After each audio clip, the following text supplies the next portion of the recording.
Well, hello, my baby gorillas, and we're here at the latest fantastic instalment of either senior people or leaders of every mainstream political party. And we're here with the Liberal Party, who are the 24th, did I say 24th, 25th largest party in Scotland. And we're just going to have a wee chat with Al-Haddad, and a fantastic young gentleman. We're going to have a wee chat, go through the Liberal Party policy. We're going to go through Liberal Party strategy for the future, the history, a wee bit of the history of the Liberal Party and how it fits in with the Liberal Democrats. And also we're going to talk about do the political compass test, so we can find out where the Liberal Party is on the political spectrum, which I think will be absolutely fascinating as well.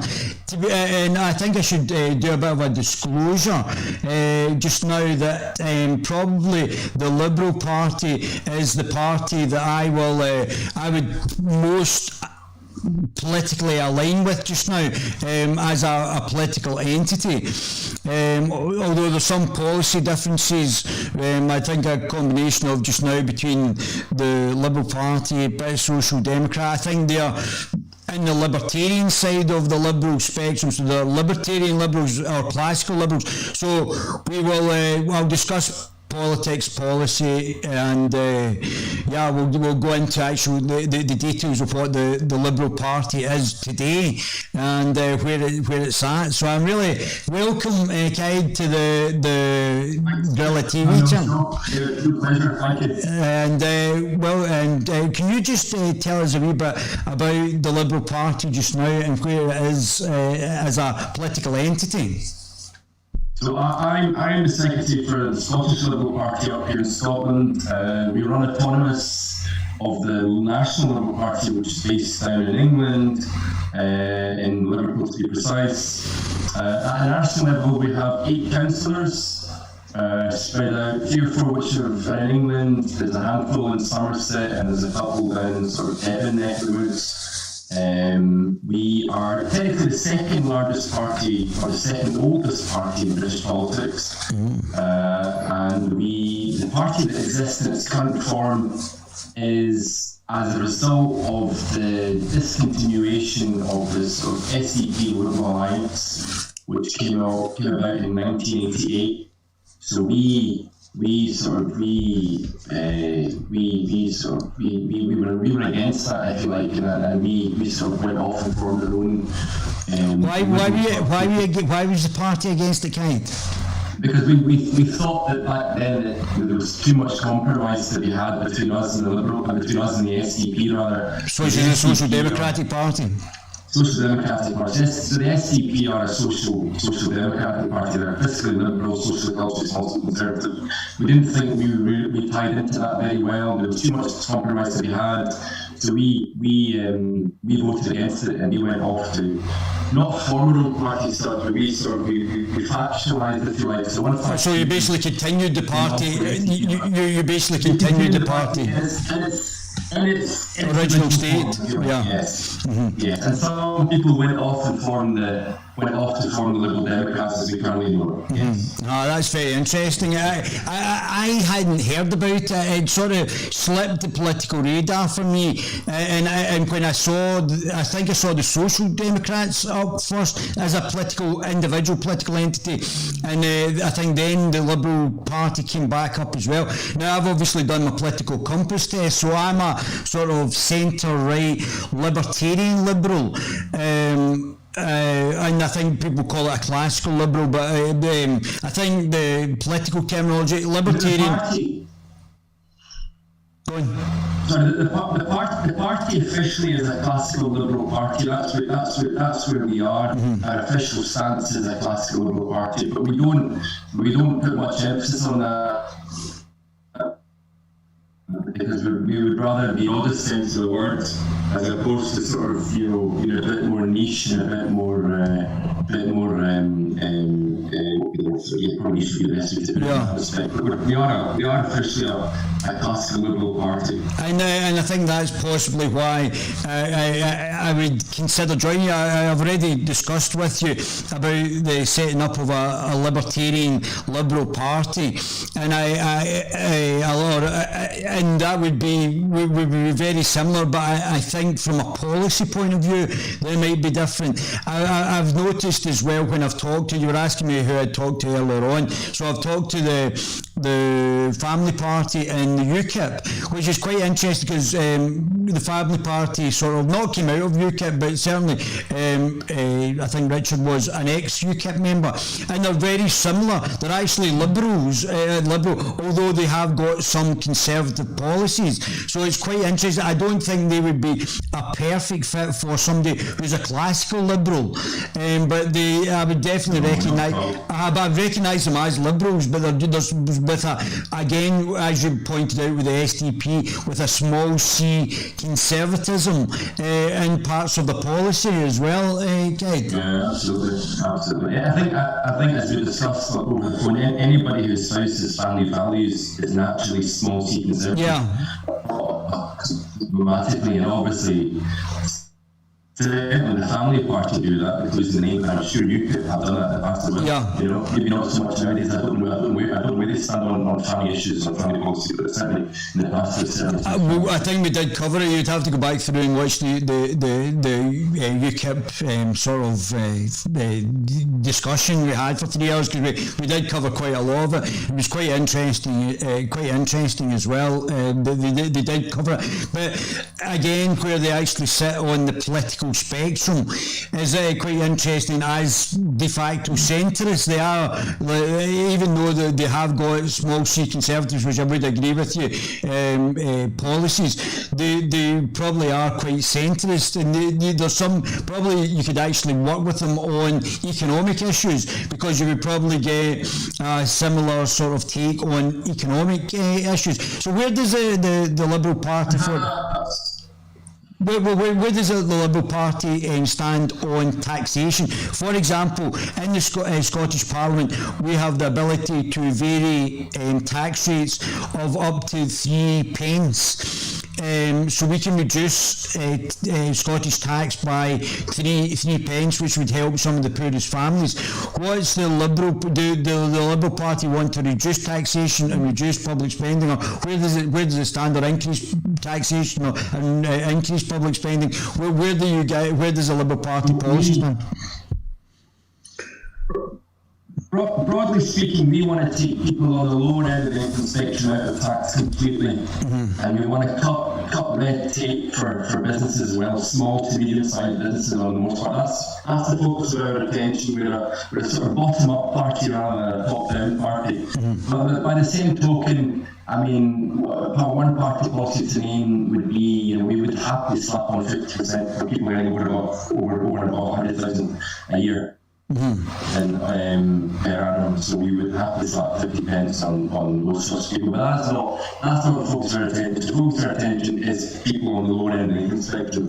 So if you recall, during the Conservative and Lib Dem coalition years, one of the first things Lib Dems done, or pushed for rather, was they doubled the minimum threshold. So initially it was £6,500 a year to government. It's now £12,500. So that was the one Lib Dem policy. So in many respects, we're along those lines. We want to try and take people out of paying income tax as much as possible, especially people on the lower end of the income spectrum. We don't place much emphasis on the other end of the spectrum, whereas the Tories would quite happily cut tax for people on earning over and above £100,000, maybe 40% get away with it.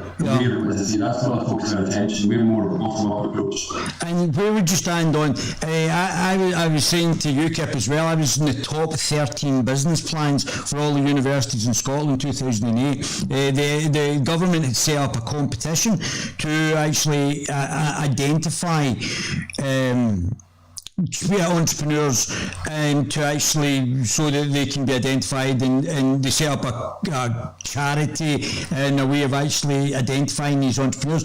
Yeah, I've never received one penny, both either from the state or public funding, to help actually develop a business.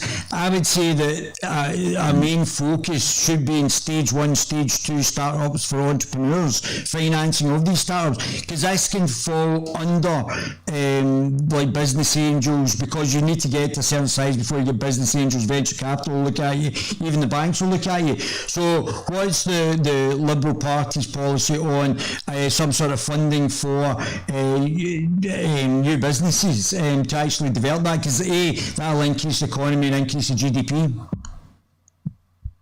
In theory, we've got nothing against it at all. We would quite happily, if you talk to set up some sort of fund, if you like, for small to medium-sized businesses. But as I say, the focus of our attention is on small to medium-sized businesses. It wouldn't be the bigger businesses and multinational corporations. Yeah. So we've got nothing, in theory, we've got nothing against that at all, David. We would quite happily support small to medium-sized businesses, as long as obviously they put forward a plan which is coherent, which is credible, which is all these things in order for them to be viable as a business. So we've got nothing against it in theory at all. Interesting, that's interesting. So do you want to tell us some of your headline sort of policies? What would we be looking at if we're going to vote for the Liberal?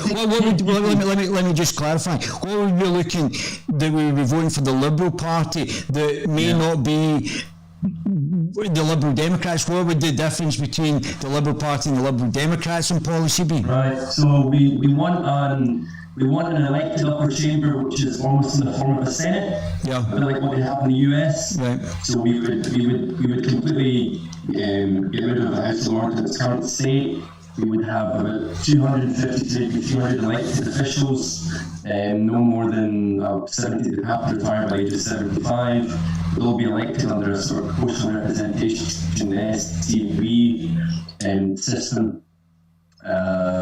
We would introduce a land value tax, which no other party, as far as I'm aware, is apart from maybe the Green Party, have discussed in the past. We would introduce a land value tax. We probably wouldn't have, if you're earning under 20 grand a year, probably wouldn't have you paying any tax at all. If you're, what are some other headline policies? Tell us about Europe. We're sort of mildly pro-Brexit. We're pro-Brexit for the most part. We're not hardcore Eurosceptics. We're not sort of SDP type Eurosceptics or the Tony Benn type Eurosceptics, or even the UKIP Eurosceptics, just to name a few. Where we are pro-Brexit, but we are in favour of a sort of Norway Plus type model, which would be EFTA EE type models, so have almost like a halfway house. Okay. So would you be in lines of what? Would you be in the what do you call it? The market. Yeah. Common market, and we would be in our own customs union with the EU, which of course would be negotiated on both sides. That's about as far as we would go, and obviously there would have to be assurances in place that we wouldn't then rejoin the EU and through the back door, so to speak. Very, very customs union, that's what I was thinking about. So we'd be in the customs union, would the Liberal Party be in the customs union? We as a party, we would negotiate for an EFTA style agreement, but we would also have our own customs union. So we wouldn't have the customs union, which is already in place. We would have our own customs union. But the crucial part is we wouldn't rejoin the EU. That's the crucial part. Because we don't want anything to do with the EU as a political union. Well, I guess if you're Liberal, it's quite difficult to actually then, and it's very difficult for me to understand the Liberal Democrats, because if you're Liberal, surely you wouldn't want a supranational government where 20 unelected commissioners are dictating your legislation. It's not very Liberal, is it? We're totally against any form of unaccountability, lack of democracy, over centralisation, which of course is what EU represents in its entirety. Very much so. Yeah, very much so. And we would, sorry, just to sum up, we would revert back to sort of what we voted for back in 1975-76, is what people voted for. Quite interesting. And can't listen. David, the sound is torturous. Can't listen. Hold on. We've been banging away here thinking the sound's been great, and we've got a problem with the sound apparently. It sounds great from this side. Let me just check and find out what's happening here.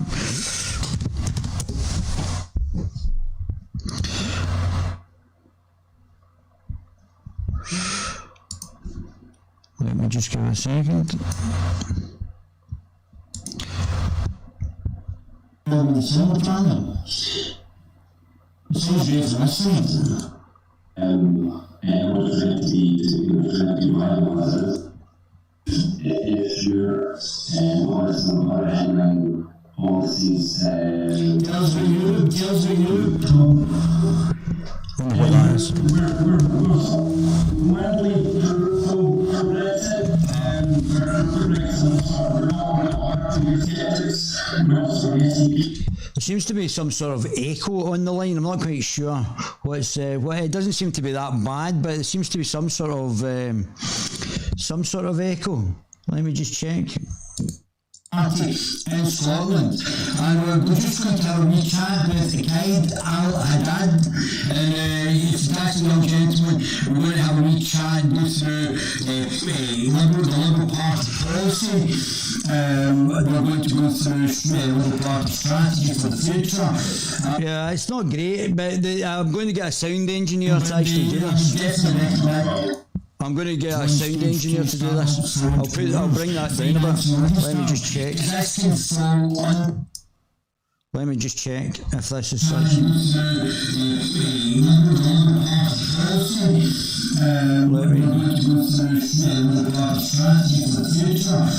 Yeah, it's not great, but I'm going to get a sound engineer to actually do this. Yeah, I think that's it better now. I think that's it, Kide.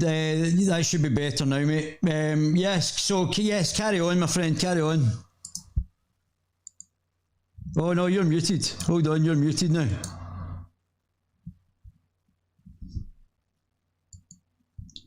Where did that go?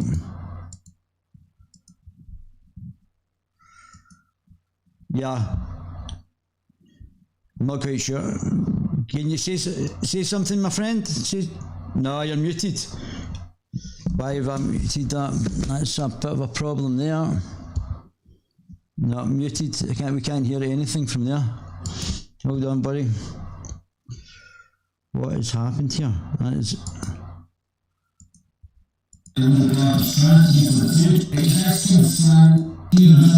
So yes, carry on, my friend. Yeah, interesting. Now I don't understand how this call is actually muted now. Oh. What is happening? Stop the broadcaster. Let's try this. Yes, mate, are you there? Oh no, can you check from your side to see if there's any muting on from your side? Definitely not, no. Let me just check in the Zoom then.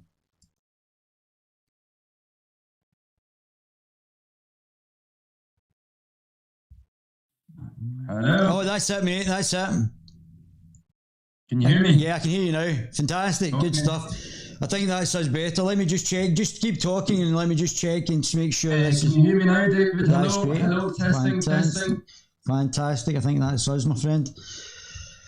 It's always actually very difficult. There's been complaints about. Are you there? There's been complaints about GB News and doing the sound. That's it, mate. That's it. Are you there? Can you hear me? Yeah, there's an echo. Fantastic, good stuff. That's it. I think the echo's probably because I've got that on it. But I think that should be it now. Are you there?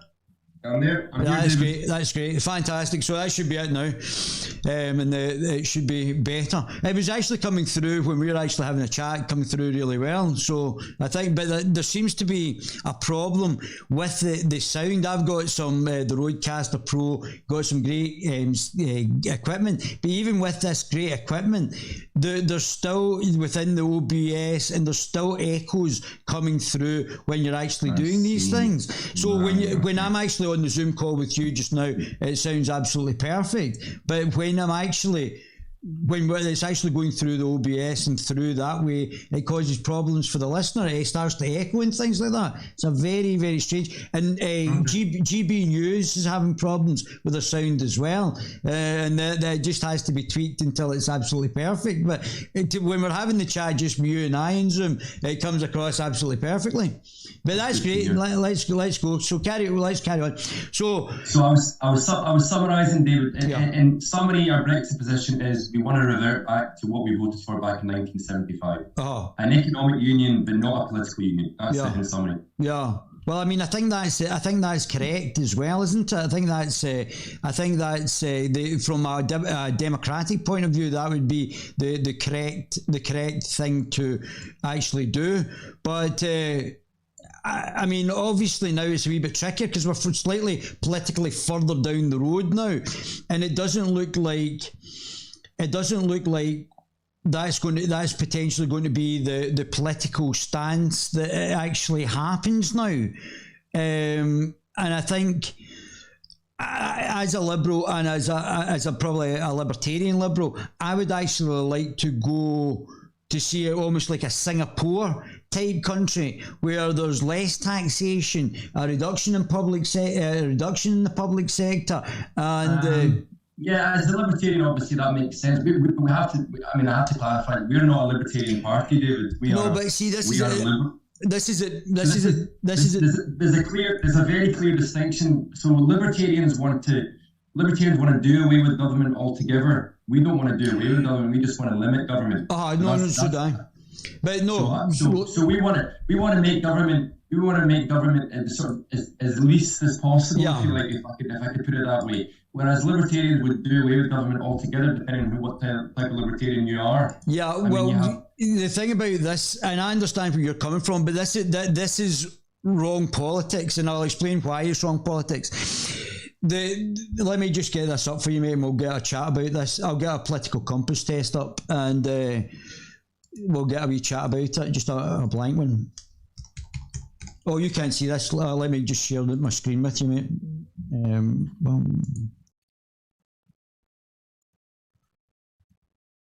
So this is me just getting a political compass up as well. Political compass.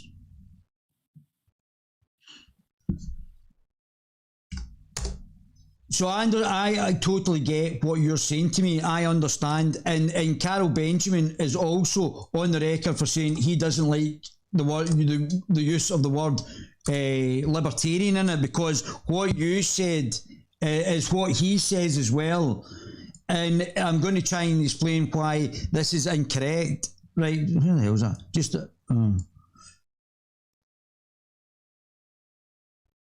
what is it you're looking for here? I'm just looking for a political, an ordinary political compass, just a blank one. So that'll do. That's good enough. Can you see that? Okay. Yeah, of course. Yeah. So the authoritarian side is anything above the horizontal line. So anybody in the centre.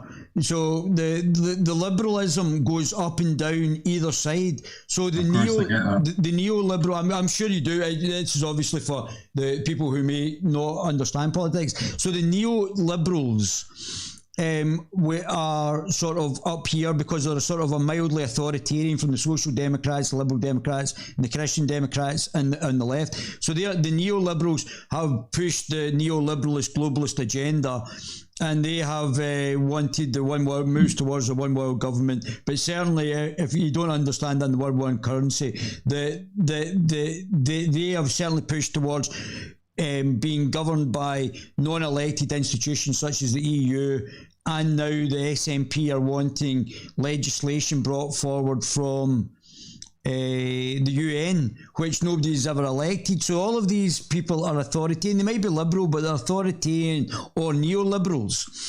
So the classical liberals, so anything under this line is libertarian. Although what you're saying is that, like Gary Johnston and the Libertarian, even the Scottish Libertarian Party, are on the right, and exactly so what you rightly said is that they want a limited, almost non-existent government. The anarcho-capitalists want no government, like the anarcho-communists and anarcho-syndicalists over here. But the minarchists want a night watchman government. So I'm in the middle here. So I'm still a libertarian liberal, which you is probably referred to as a classical liberal. It's still libertarian because it's anything under. I get that. No, I get that. According to that compass, it's still libertarian. I get that. But we're not. I mean, obviously, libertarian is a very broad church. That's right. That's right. It's like saying authoritarian from one side of the spectrum to another. That's right. So libertarian is the exact same, and then within libertarianism, you've got all these different schools of thought. So classical liberalism is probably one school of thought within libertarianism. That's right. But we like to distinguish ourselves from libertarians because we're not libertarians in the right wing sense of the right wing sense of it. Yeah. And nor really in the left sense of the word neither. Now I think, as I said to you over the phone, libertarianism, historically speaking, is of the left. It never was of the right. It was always on the left. If you're a libertarian, you were always considered to be on the left. Which would have been down here in this sort of section, probably down here. Exactly. But it's only, I reckon, I don't know, don't quote me on this, but I reckon from the writings of basically Ayn Rand onwards, that libertarian movement basically shifted from the left to the right. That's why now, largely speaking, libertarianism is associated as being on the right. If you're libertarian, you're on the right of the political spectrum. You're not on the left, so to speak. So there are very few libertarians nowadays who are on the left. I mean, only one person that comes to mind is probably a guy called Noam Chomsky, who I'm sure you've probably heard of. He's obviously. Well, I would say that Antifa might be actually a libertarian. I don't know if they are libertarian, or I don't know if they're just anti-fascist. I don't know if they're necessarily libertarian. I think the underlying ideology is probably anarcho-communism and anarcho-syndicalism. I think that's the underlying. I don't know enough about Antifa to comment, but I know that what binds them all together, that movement, is that they're clearly against sort of authoritarianism and fascism. But they're not really against authoritarianism, because if they were against authoritarianism, they were against communist authoritarianism. I'm against all authoritarianism, but I'm equally against all of it. I don't just target one across the board. I don't just target one part of authoritarianism, like the anti-fascists, but we already know that fascism is just a subset of socialism as well, just like National Socialism. All of these are socialist policies. Someone once said to me many moons ago that the hard left and the hard right are essentially two sides of the same coin. I don't see them as hard right. I would see them as the political compass does bend round itself. So I do agree with where you're coming from that point of view. But I would say that National Socialism and fascism is on the political left. They might be left or right comparative to a communist. A communist might describe a National Socialist as far right, but I would suggest that National Socialism and communism is of the authoritarian left, and fascism, as well as the National Bolsheviks as well, which are all on the authoritarian left. Very, very similar. There's a lot more that binds them than what distinguishes them apart. They're very, very similar in many respects, even though some would say they're on the left and others would say they're on the right. And they also say that liberals get the bullet too, so you and I would be getting it as well, my friend.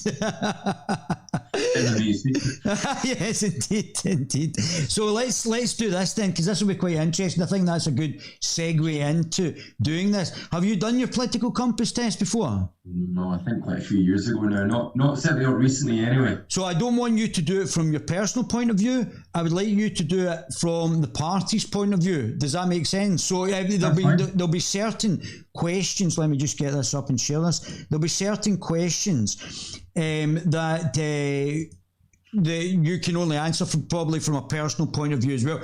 So I should actually segue into the fact that you're the secretary. There is no leader of the Liberal Party in Scotland. That's correct. You're about as high up as it goes within the Liberal Party in Scotland. That's right. So that's quite. Why is there no structure? Why is there no actual formal party structure? I chose not to be leader simply because I don't think that I merited being called leader up here in Scotland. I only just took over about a month ago, and also besides that, we have a leader down south, Steve Bradford, his name is. He's been leader of the party for well over 20 years now. So we would rather have almost like a sort of pyramid type structure, David, in place of having a national leader and then having the various sort of autonomous associations down within that, as opposed to each being called leader. But you said that the Scottish Liberal Party is quasi-autonomous. So could you set up? Could you say to the leader, right, we're going to actually stand for independence, for example. We want an independent Scotland, and we want autonomy to actually bring in this sort of. Or Devo Max, for example. Yeah, well, I mean, in theory, yes. So the previous leader of the Scottish Liberal Party was pro-independence. He was still a Liberal. I'm pro Devo Max, for example. I know someone else in my membership is pro Devo Max. So it depends on who you speak to. But yes, in theory, if you wanted to, I mean, he ran the party for 20 years. His name was John Hine. He sadly passed away in December. He was, as I say, he was pro-independence and he ran the party up here for 20 years. So there was no conflict of interest there, David. If that's what you're trying to allude to. That's quite interesting. So it is completely autonomous then. That'd be quite interesting, yeah. I mean, obviously, increasingly, you as a political entity, as a party, are probably the one that's probably going to be most closely aligned with my political beliefs as well. So that's I would say that just now the Liberal Party, from that point of view, would probably be the one that I was most politically aligned with. Quite interesting being a centrist liberal. Good to hear, David. Good to have a fellow Liberal on board. We don't have many of them up here in Scotland. Yeah, well, I think that could change. That can all change very quickly. Here's hoping. So what I'd like you to do, what I'd like you to do, my friend, is read out the question. Then analyse the question to yourself. Why, from the party's point of view, the party would think like X, and then we'll be able to place that's political party number 3. We've got an exact match on the political spectrum, which should be very interesting as well.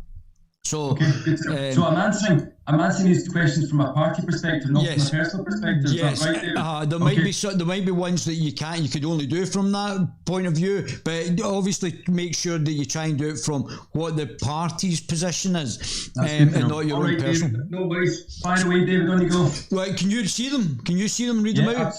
Absolutely. Right, so what I want you to do is read them out, and then tell me why it is from the party's point of view the answer that you're going to give me. That's fine. So if economic globalisation is inevitable, it should primarily serve humanity rather than interests of transnational corporations. We would agree with that, absolutely, 100%. Just agree, not strongly agree, or just agree? No, we would probably say strongly agree. We're a Liberal Party. We're ultimately liberalism stands for humanity and not for the interest of the vested few. So that's probably why we'd be in favour of that one. The vested few being obviously transnational corporations. I'd always support my country whether it was right or wrong. No, we would probably disagree with that. Simply because as a Liberal Party, we have rules in place which are across the board, which should be set in stone, and whether a country breaks those or not is irrelevant in that respect, David. No one chooses their country at birth, so it's foolish to be proud of it.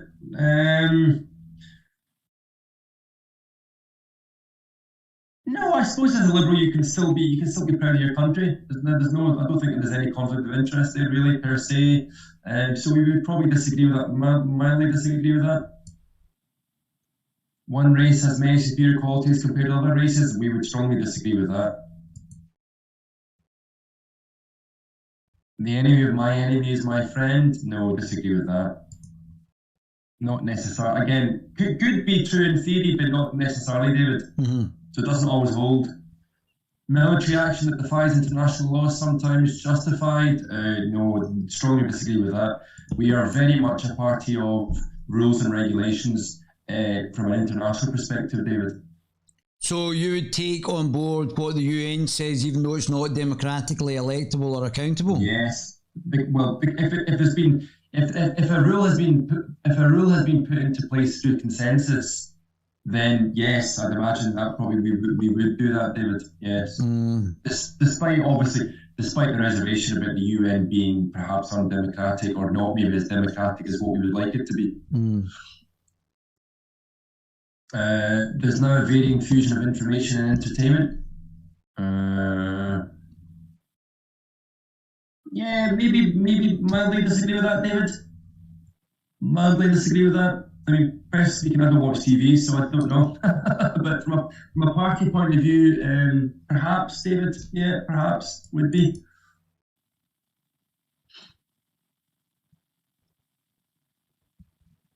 People are, yeah, we would probably agree with that, David.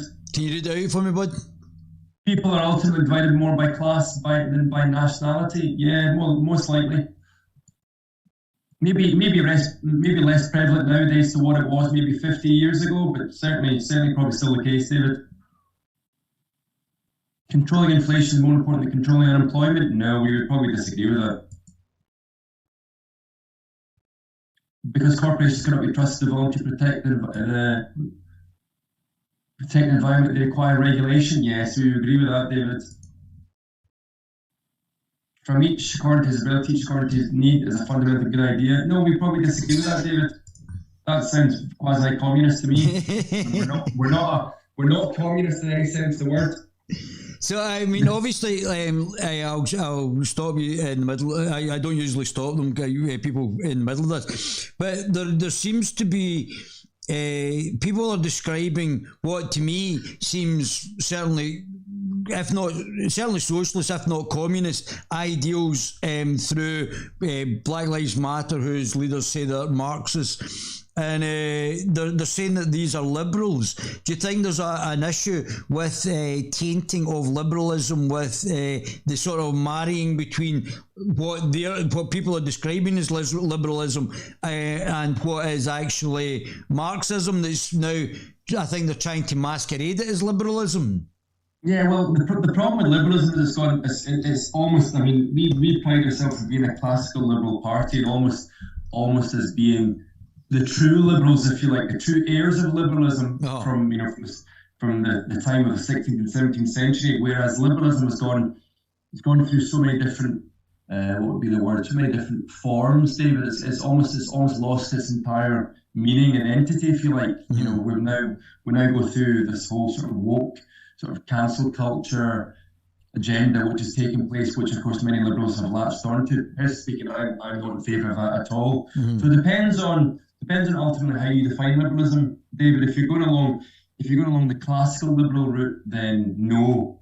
But if you're going along the sort of modern day sort of leftist liberal, then yes, if you like. Illiberal. I would say they're illiberal. And they are in many respects illiberal, David. I mean, I can't stand conservatism as a philosophy, but I'll tell you one thing, I'd much rather have conservatism as a philosophy over leftism, put it that way. Mm-hmm. Very much so. And we were discussing hate speech as well the other day, and I was slightly concerned on the back of that. I think that might have just been definitions. And what's the liberal sort of policy? What's the Liberal Party stance on hate speech? Would they support the? We support the right. We fundamentally support freedom of speech, but with a caveat. Which, of course, is not to incite hatred or violence or anything like that. Now, there's a difference between inciting, I would say inciting hatred, but it seems that the hate speech bill is just going to target anybody that they choose to. So it then becomes very woolly in the fact that then it can, unless it's inciting violence. Our ultimate gripe with the hate speech bill, for example, which is, of course, one bill of many, is the fact that it's state-led, if you like. So it's a statist philosophy, if you like. It's statist politics. sort of intervening and telling people how to live their lives. Well, I think Nicola Sturgeon's definitely an authoritarian anyway. So she is, and authoritarianism and statism go hand in hand, and that's, of course, that's our issue. We want limited government. We want people to be as free as possible and to live their lives, and as they see fit within obviously rules and regulations, within certain parameters. Whereas the SNP, to name but a few, would quite happily tell people how to live their lives, and that's one example of that. Is the hate speech bill, which is why we're fundamentally against it. Interesting. Let me just get this back up here. Let's see. Oh, Liberal Party support. Do the Liberal Party support gun control? Yes, we probably do. Interesting. Right, let me just get this back up. I can't see the compass, David, if you show me. No, I've not stopped sharing. Just stop sharing. There we go. So this is you here. So the fear of the market, the fear of the people, yes, as a general rule of thumb, yes. But again, there's a caveat to that. You don't want a sort of completely unfettered, unregulated free market. You need some rules and regulations in place. It's a sad reflection on our society that something as basic as drinking water is now a bottled, branded consumer product. No, not necessarily, but we would. We would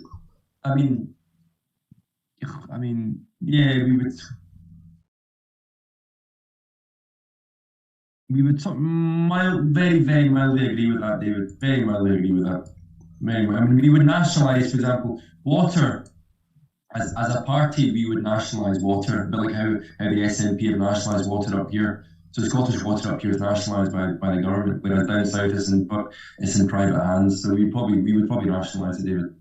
That's one utility that we probably nationalise. What, is there any other utilities that you would nationalise? No, we're not. We'd rather not go down that route of what Corbyn and his band of far left lunatics essentially espoused, which was, sort of nationalise everything essentially, apart from you and I, David. That whole sort of almost quasi-communist route of, sort of nationalise the railways, nationalise utilities, post office, energy, post office.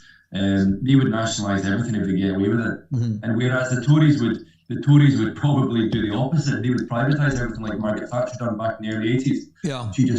She sold off everything, but the problem is she didn't sell it off in a free and fair manner, David. She sold it off for the interest of a handful of people, i.e., sort of vested interest of shareholders. What's the Liberal Party's policy on the BBC? Should it go to subscription model? Should it get privatised? Should it stay the same? What's the situation with BBC? We probably wouldn't be in favour of a privatisation model, but we recognise that there's clearly an issue with it. So we would probably in favour of a subscription type model, most likely.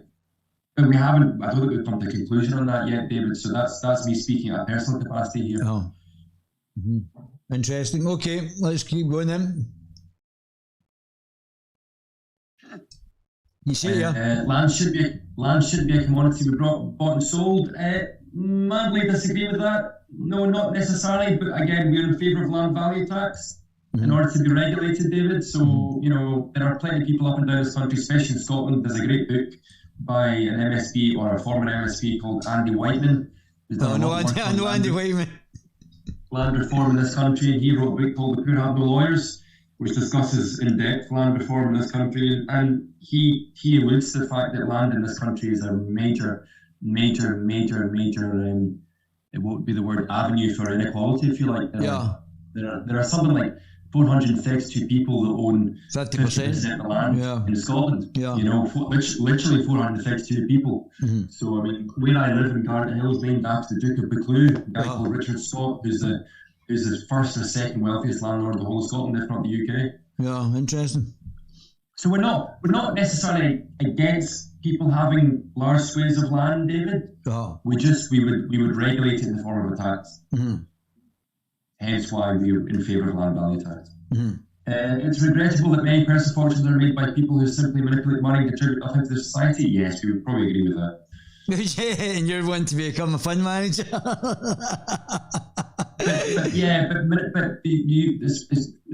Manipulate money, David. That's the caveat to that. What do you mean there? So we've got nothing against people making money, but as long as they go about it the right way. I think they're meaning actually like being a broker or a fund manager in this. Oh no, we would disagree with that. I mean, to me, the word manipulate rings alarm bells. I mean, depends on what you mean by manipulate money. You know. Yeah. See, I think these are the deliberately woolly. Shady dealings. Then no, obviously not. You know, but protectionism sometimes necessary in trade. No. As a party on the whole, we're broadly speaking anti-protectionist. Someone like the SDP and the hard right of the Tory party are protectionist. So we're clearly a free trade party. We always have been, always will be. So we probably mildly disagree with that, David. The only social responsibility of a company should be to deliver a profit to its shareholders. No, definitely disagree with that. The rich are too highly taxed. It depends on what you mean by too highly taxed. That's a bit dubious, that phrase, David. We would happily slap on 50% for anybody earning over £100,000. We would probably increase national corporation tax to about, I mean, the OECD average is about 22%, I think, off the top of my head. So from that point of view, we probably disagree with that, David. But by the same token, we're not in favour of almost like a sort of, you know, a Jeremy Corbyn-esque sort of Green Party type sort of, you know, anybody earning over a certain amount has to pay ludicrous amounts of tax. No, David. We want to create as much wealth in this country as possible. We want to do it in such a way where it favours the people earning on the lower end of the income spectrum rather than the top end of the income spectrum, if that makes sense, David. Those with the ability to pay should have access to higher standards of medical care. No, disagree with that.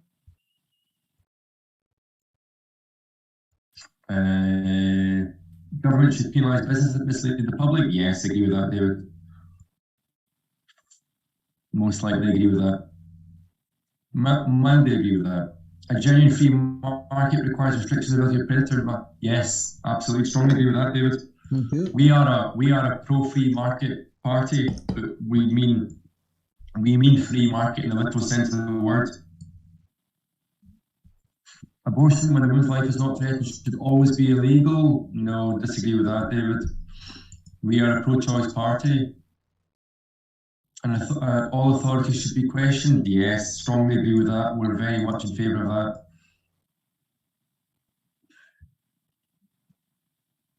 An eye for an eye, a tooth for a tooth. No, disagree with that, David. We're not in favour of vindictiveness and anything of that sort. Taxpayers should not be expected to prop up any theatres or museums that cannot survive on a commercial basis. Maybe mildly disagree with that, David. What's the reason? I mean, some theatres, some museums might run on a public interest, David. It might be in the public interest to have them in operation, for example. Schools should not make classroom attendance compulsory. No, we probably disagree with that, David. All people have their rights, but it's best for all of us that different types of people should keep to their own kind. No, disagree with that, David.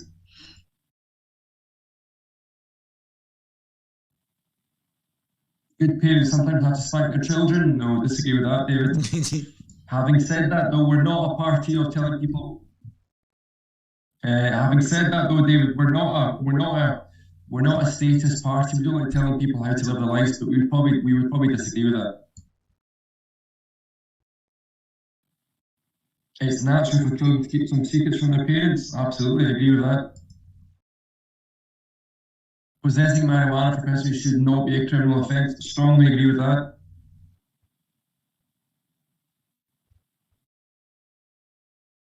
Strongly agree with that, David. Forgot to mention to you earlier on, another headline party policy is liberalisation of marijuana. Right. Just so you know, David. The prime function of schooling should be to equip the future generations to find jobs. No, I disagree with that, David.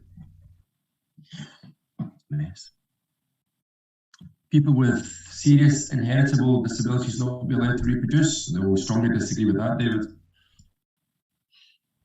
The most important thing for children is to learn is to accept discipline. No, disagree with that, David. although even though it's an important requirement, it's not the only important requirement in life. There are no savage and civilized peoples, there are only different cultures.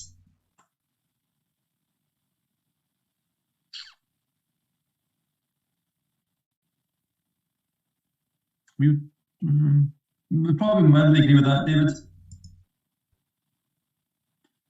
Those who are able to work and refuse opportunity should not expect society support. I mean, as a party, we're in favour of some sort of welfare provision, but obviously, you know, if you're able to work and you refuse the opportunity, then yeah, I'd imagine we would probably agree with that, David. When you're troubled, it's better not to think about it, but to keep busy with more cheerful things. Maybe disagree with that, David. First generation immigrants can never be fully integrated within their new country. No, disagree with that, David. We're all in favour. We're a pro-immigration party as long as it's regulated. And we were discussing. Let me just go back. Let me. What's good for the most? Go on. Go on, mate. Go on, buddy. Sorry. What's good for the most successful corporations is always ultimately good for all of us. No, I disagree with that. I want to talk about immigration just now as well, so I'm going to stop the thing and we'll get a wee chat about immigration. So, well, yeah, I thought that was quite interesting what we were talking about the other day there, and I was reflecting on it. And what you were saying there when we were talking is that you don't support illegal immigration. The party doesn't support illegal immigration. However, no, you don't want to deport them, or you wouldn't have containment areas for people to be humanitarianly deported back to country of origin. How would the deportation of these individuals work then if they're coming here illegally or overstaying visas? Sorry, can you hear me? Can you hear me okay? Can you hear me? Yeah, I can hear you now, David. You broke up there. So, carry on. So, how would so somebody comes here illegally, how would they be deported if the Liberal Party wants to take away, for instance, deportation centres? How would the actual deportation work from the Liberal Party's point of view if illegal immigrants, or say people who have came here illegally and then committed crimes, how would the deportation of these individuals work, and how would you then be able to stop illegal immigration if you're not actually deporting people? So, yeah, that's a good point actually. We're not in favour of deportation as a general rule of thumb. I'd imagine, and I don't know if this is party policy or not, but I'd imagine we would probably get an extra, a third party body, and if you like, something from the UN or maybe the UN's equivalent, who deals with immigration almost as a sort of independent voice, if you like, David, to police the whole process. So that way we're not seen to be sort of chastising people that come to this country and then being sort of legal. Does that make sense, David? But if they're coming here, well, this actually is very similar to the libertarian stance on it. So the classical liberal and I'm talking about, as you're describing, libertarianism in the right wing sense. They believe in actual open immigration policy, and they and it appears that the Liberal Party believes in almost a de facto open immigration policy, because if you're not deporting illegal immigrants from the house, that means de facto you have got an open immigration policy, and that's an interesting point. The Scottish Libertarian Party also believes in an open immigration policy as well.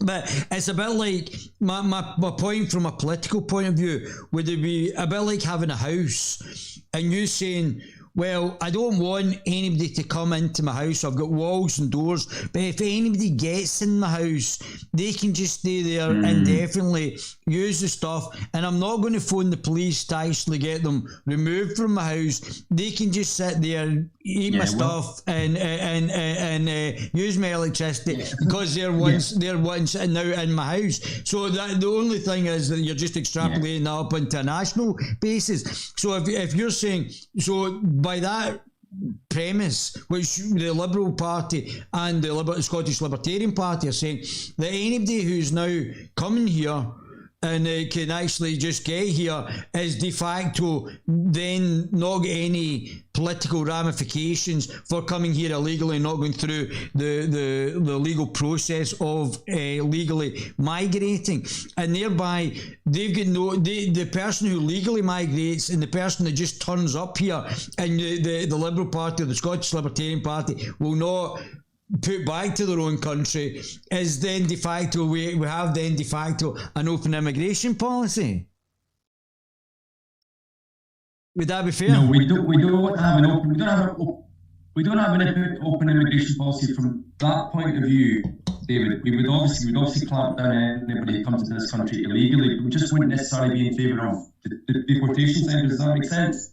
But how are you going to deport them? I mean, you and I have discussed this. I've been deported from the Middle East, so the deportation process wasn't the worst thing. Obviously, I told you what the circumstances were. So the being deported from somewhere is not the worst thing that happened in that situation. The deportation was just basically taking I don't think they handled it very well in the way that my things, but I was marched by a policeman to the airport. My things had to be brought to me, so I wasn't there to collect my things. And if it wasn't for my friends who brought that, I could have get kicked out, and I could have left all my things there. I'd already had things stolen over there, but I could have lost all my things.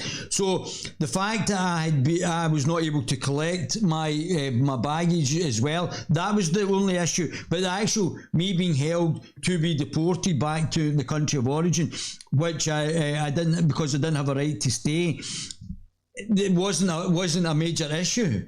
But actually, but if you don't have deportation centres or a way of actually removing people who shouldn't be here, you have then politically de facto got an open immigration policy, because that means that anybody who manages to get here can then automatically stay.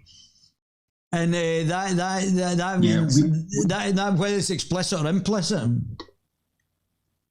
I get your drift there. Obviously, you would, if we didn't have deportation centres, what would we do with illegal immigrants? Is that the point you're trying to make? Yeah, pretty much. Yeah. I mean, we would. I mean, I don't know if it's official party policy or not, David, but I'd imagine we'd probably just somehow try and get rid of them and send them on their way without via the whole deportation centre route. Now, to me, that's probably the most plausible solution I can think of off the top of my head, David. But we're not. One thing I will stress is we're not necessarily. We don't take the sort of Europhile route of anybody can come to this country willy-nilly and that's just it. And at the same time, we don't take the sort of the hard right sort of route of we want a cap on immigration to about an arbitrary. Well, I'm not even talking about other aspects of immigration. I'm not talking about caps or anything else at this precise moment. I'm talking about people who purely have came here illegally. And then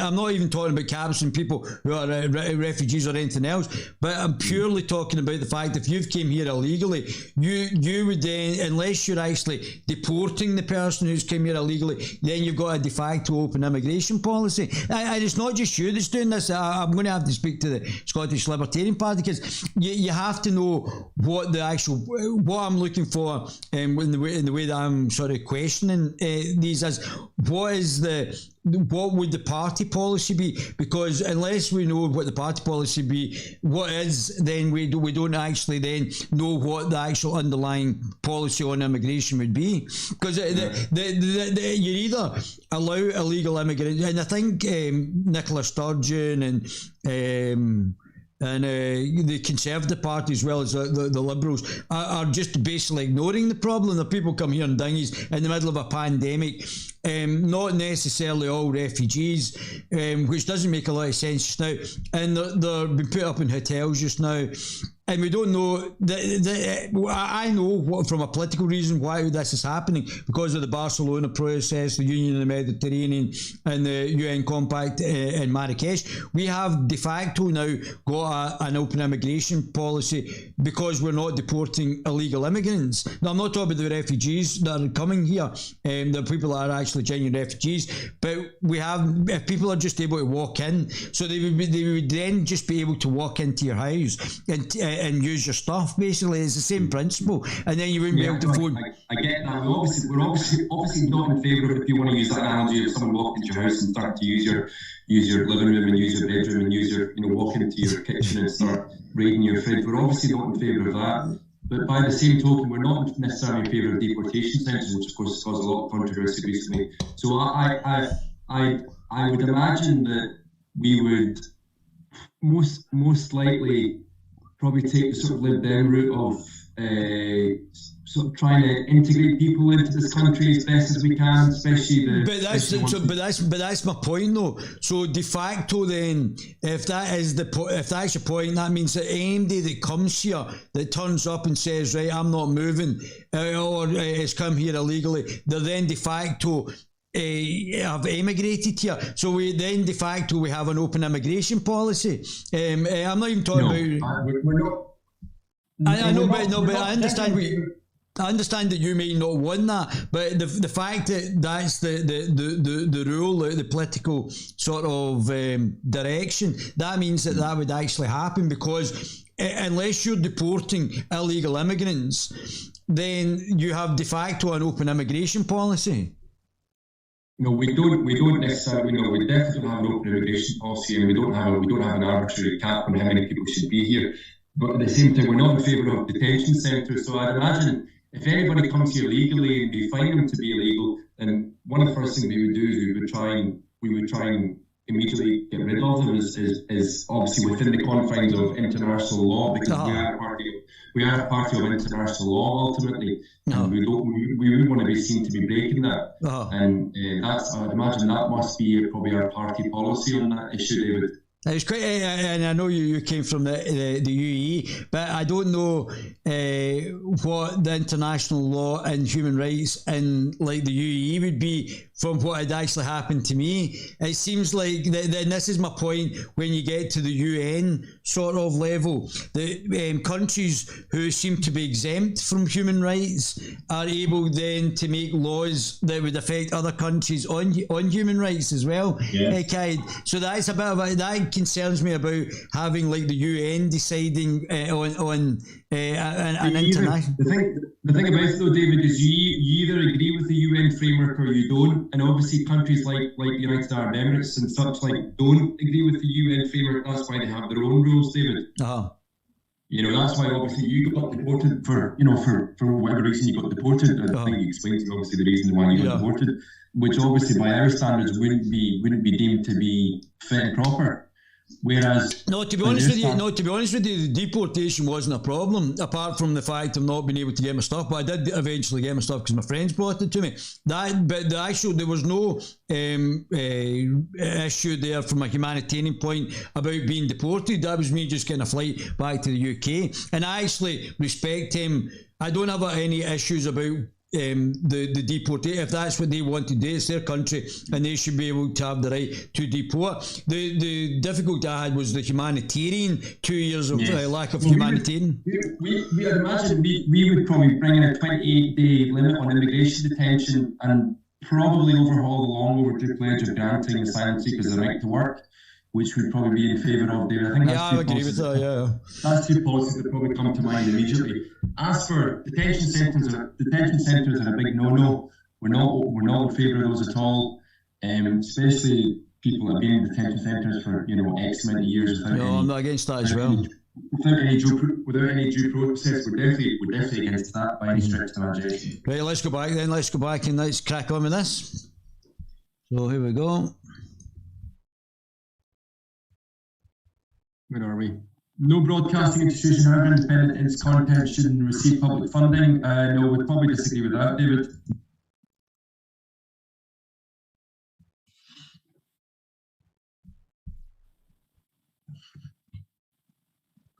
Our civil liberties are being excessively curbed in the name of counter-terrorism. Yes, we would strongly agree with that.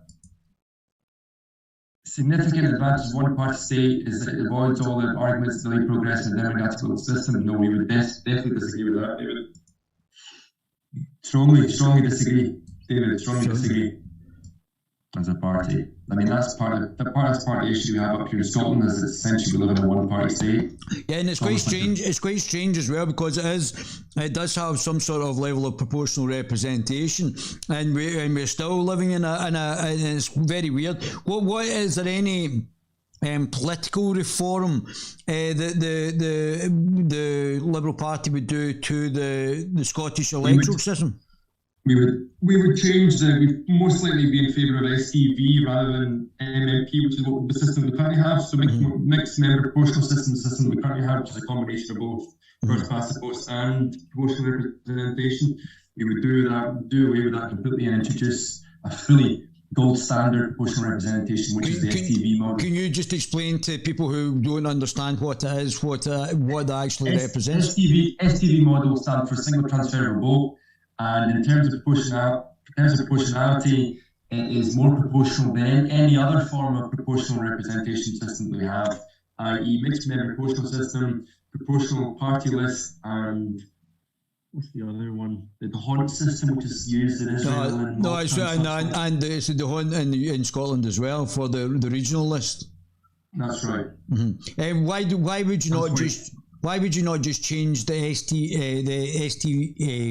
single transferable vote system onto the regional list? Because that would actually be quite interesting if you did the first past post and did the STV on the regional list. No, we would rather see a wholesale clearance of the mixed member proportional system to a fully proportional system, which is of course the STV system. Yeah, and the STV system. The STV system, by all accounts, is seen to be the gold standard when it comes to proportionality.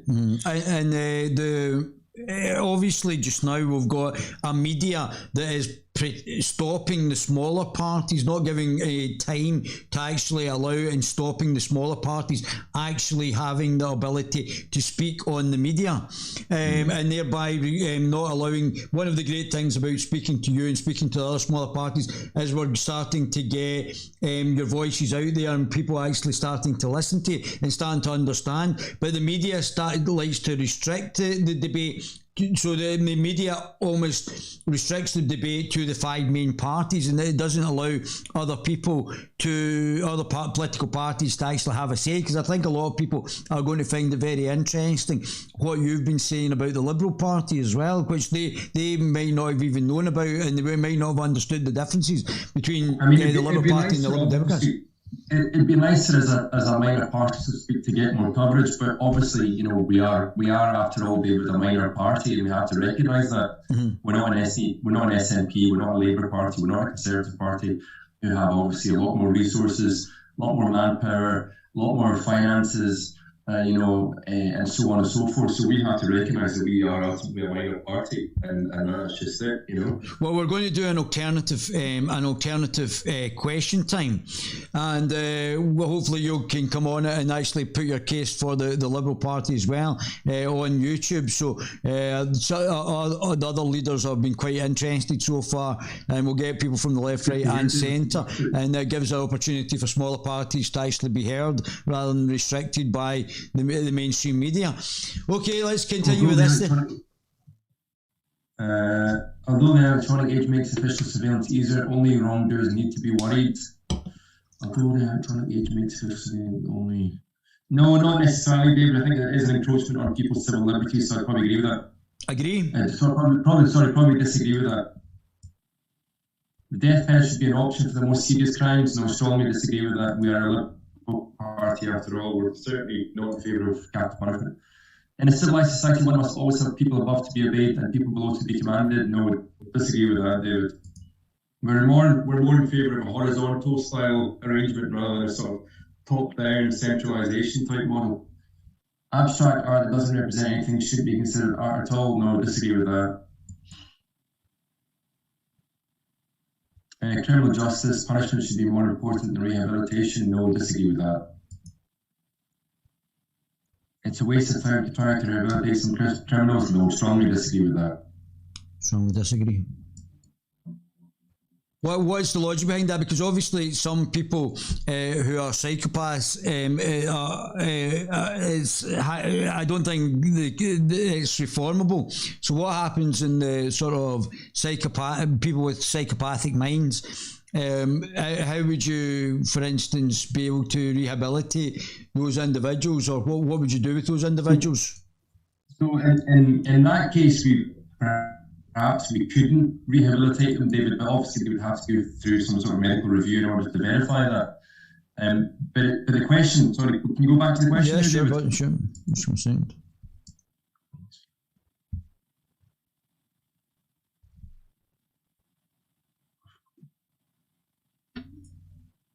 It's a waste of time to try to rehabilitate some criminals. Oh, sorry, I've read that wrong, David. So I probably agree with that. Sorry, my apologies. So there are certain people. I was actually speaking to somebody just now, and who has gone through the process just now, and he was saying that there's not a lot of things for people who are long-term offenders to rehabilitate them in jail. A lot of these people have had learning difficulties like dyslexia and ADD, and they've been affected at school because of the failure of our education system to identify children with specific learning difficulties. So these are all certain, there are certain problems that have been identified that that's. I mean, I'd obviously, from that point of view, we would have no issues with that at all, David. Obviously, if it's, but as long as it's been medically verified that some people cannot, for whatever reason, cannot be rehabilitated, then we'd have no problems with that at all. Would you do full life terms for these individuals? No, not necessarily. How? But it's a case by case. Yeah. Mm-hmm. The business person and the manufacturer are more important than the writer and the artist. No, not necessarily. They mildly disagree with that. Mothers may have careers, but their first duty is to be homemakers. No, I disagree with that, Dave. That's too old school, traditional for our liking. Multinational companies are unethically exploiting the planet. Genetic growth of developing countries. No, I don't think, again, case by case, not necessarily, David. I mean, some do, but not necessarily. Making peace with establishment is an important aspect of maturity. Absolutely agree with that.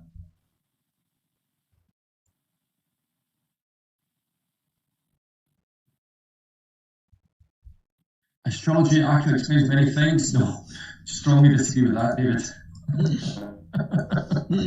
You cannot be moral without being religious. No, I disagree with that. Charity is based on social security as a means of helping the generally disadvantaged. Now, there's a faction of classical liberalism which would be entirely in favour of that model, David. So, as a party, we're in favour of help up, not hand out, so to speak.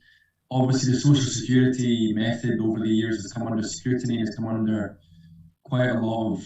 That's one of the arguments that proposes against it, is that it's a handout rather than a hand up. I mean, I suppose from that point of view, we would disagree with that. We would probably agree with that, David. Agree. Yeah, mildly agree with that. Some people are naturally unlucky. Yeah, we probably agree with that, David. But obviously, we as a party, we're trying to mitigate for that as much as possible, David.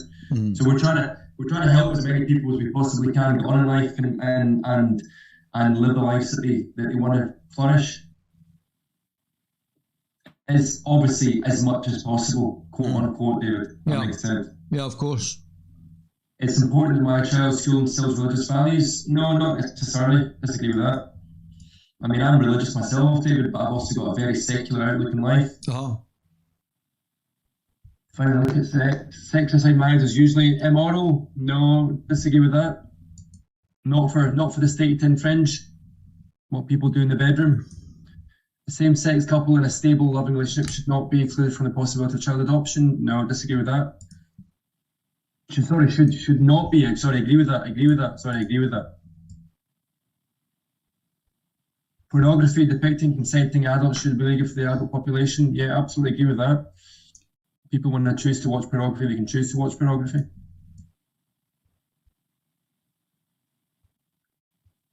What goes on in a private bedroom between consenting adults? Absolutely, strongly agree with that. No one can feel naturally homosexual. Oh, I disagree with that, David. These days, openness about sex has gone too far. Yeah, maybe mildly agree with that, David. I mean, I'm a bit old school in that sense. I think it's nice to have a bit of class and decorum. Slightly conservative. I'm a bit more libertarian liberal in that. Well, I mean, listen, I would never discuss sex in public, David. But I was talking about it yesterday. But I think it would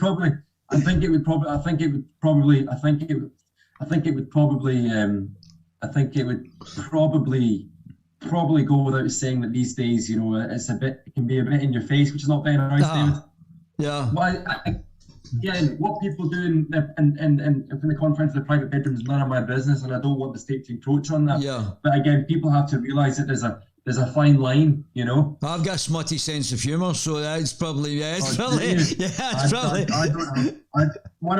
One of my good pals is like that at all. She's really lewd and crude in that point of view. But I'm not that way. Sounds fantastic. I'm not that way inclined at all. I'm not that way inclined at all, David. Never have been, never will be. Well, let's see where the Liberal Party actually stands on the political compass. And we actually think this will be quite fascinating, this one. So it'll be quite interesting to see. So as we were discussing, libertarian left, libertarian right. So I think you're going to be down here somewhere. So let me just. I think it'll be here, David. Can you see my arrow? No, you can't, can you? No. Go back, David. Go back, David. Yeah, there we go. Oh, I can't show you my screen. No, you can't see it. You need to tell me, but you can direct my pointer. So can you see my pointer? No, see where the arrow is, David. Here. See the bottom arrow where you put this. I reckon that's where we'll be roughly. Interesting. Somewhere in that vicinity. So let me just show you. I'll just show you just now, so that we can actually see this. Because I've actually done my political. Somebody called me far right, and I'm a liberal, so I can. I was more a libertarian liberal, and they called me far right. I felt like saying I would hate to see where you are on the political spectrum if you're calling me far right, and I'm a liberal. You strike me as a bit of a fascist, David. No, total fascist. A fascist libertarian. Did you see the great Count Dankula talking about fascist libertarianism? No. Oh, Neil, I'll show you that in a second. Just give me a second. TV channel political compass. So I thought I'd just show you this. So I just noised them up because I said, so somebody who's like up here on the far left thinks everybody's far right. So I just noised them up because somebody was calling me far right. Who's David Craig? That's me, David Craig Valentine. That's my name. See, this is where I am. So I don't think you'll be. So you're not that far right then, David. You're just you're mildly far right. Mildly far right. I'm close to. So I'm basically a centrist libertarian. That's basically a libertarian liberal. That makes sense. So I'm slightly to the right. Probably about here. You said earlier on, you mentioned to me that you're centre right. Broadly speaking, that's where centre rights are. Oh. I mean, I'm not on the authoritarian side, so as I said to you, I'm against all authoritarianism. Unfortunately, Antifa are only against a specific type of authoritarianism, which to me doesn't make much sense. I get so I don't think you're going to be that far off, so let's continue. Let's continue. Quite interesting to find out where you are. I don't think you're that far off me, to be honest with you. So these are quite interesting. I think I'm probably more to the left. Slightly more. So where you are, but the exact opposite. So it was quite interesting seeing some of these, like North Korea. I think Nicola Sturgeon is getting a lot of support just now from North Korea in the way she's conducted herself in Scotland. Kim Jong-Sturgeon. I'm surprised that Singapore's up here. I would have thought that Singapore would have been you know why? authoritarian. Do you know why that is, David? Because it's a single party state, is it? It's what they call what's the correct jargon in political speak? You know how Hungary is called an illiberal democracy? Have you heard of that? Yeah. Well, in their point of view, Singapore, they're liberal, but they're not democratic. So they're the opposite of what Hungary are, essentially. That's why they're classed as... Well, that makes sense because they're extreme capitalists. So I would actually like to have the capitalist side of Singapore, but have the democratic. But see when it comes to their social policy, as in from a citizen's point of view, they're extremely authoritarian from that point of view. I mean, they don't. I mean, I went to uni with a boy who was Singaporean. He was gay. He wasn't able to practice his homosexuality back home. Wow. Yeah. One of the things about Dubai as well, there's a lot of good things about Dubai as well. And one of the things about Dubai, obviously the lack of taxation. I found that I think because of the lack of taxation, the job growth was incredible. The ability for it to develop new businesses. But the unfortunate thing is the criminalisation of people who the businesses might go bankrupt and that by criminalising them, they put them in jail, and rather than for them to build another business in Dubai, they then put them in jail for being bouncing checks. If you've found yourself in difficulty, the market might have fallen out, but then to criminalise the individual by bounce checks, it can be a problem for the continuity of the actual entrepreneur. What's your thoughts on that? I get what you mean by that there. I mean, Dubai's got... I mean, when I was there 20 years ago, Boy George tried to set up a gay club. Just to give you an example. And it quickly got quashed because people think that Dubai, by Middle Eastern standards, is fairly lax and liberal. But actually, you soon come to realise it's actually not as liberal as what people make it out to be. But by the same token, David, relatively speaking, it's actually very liberal. It is. That's right. You know, so it's a strange dichotomy between both. Well, obviously, it's an authoritarian regime that is actually quite liberal. But what it is, David, it's a benevolent dictatorship, is what it is. That's right. Which is a bit of an oxymoron because you can't really have benevolence and dictatorship at the same time. That's right. That's ultimately what it is, David. It's a benevolent dictatorship. Sheikh Mohammed bin Rashid is a benevolent dictator.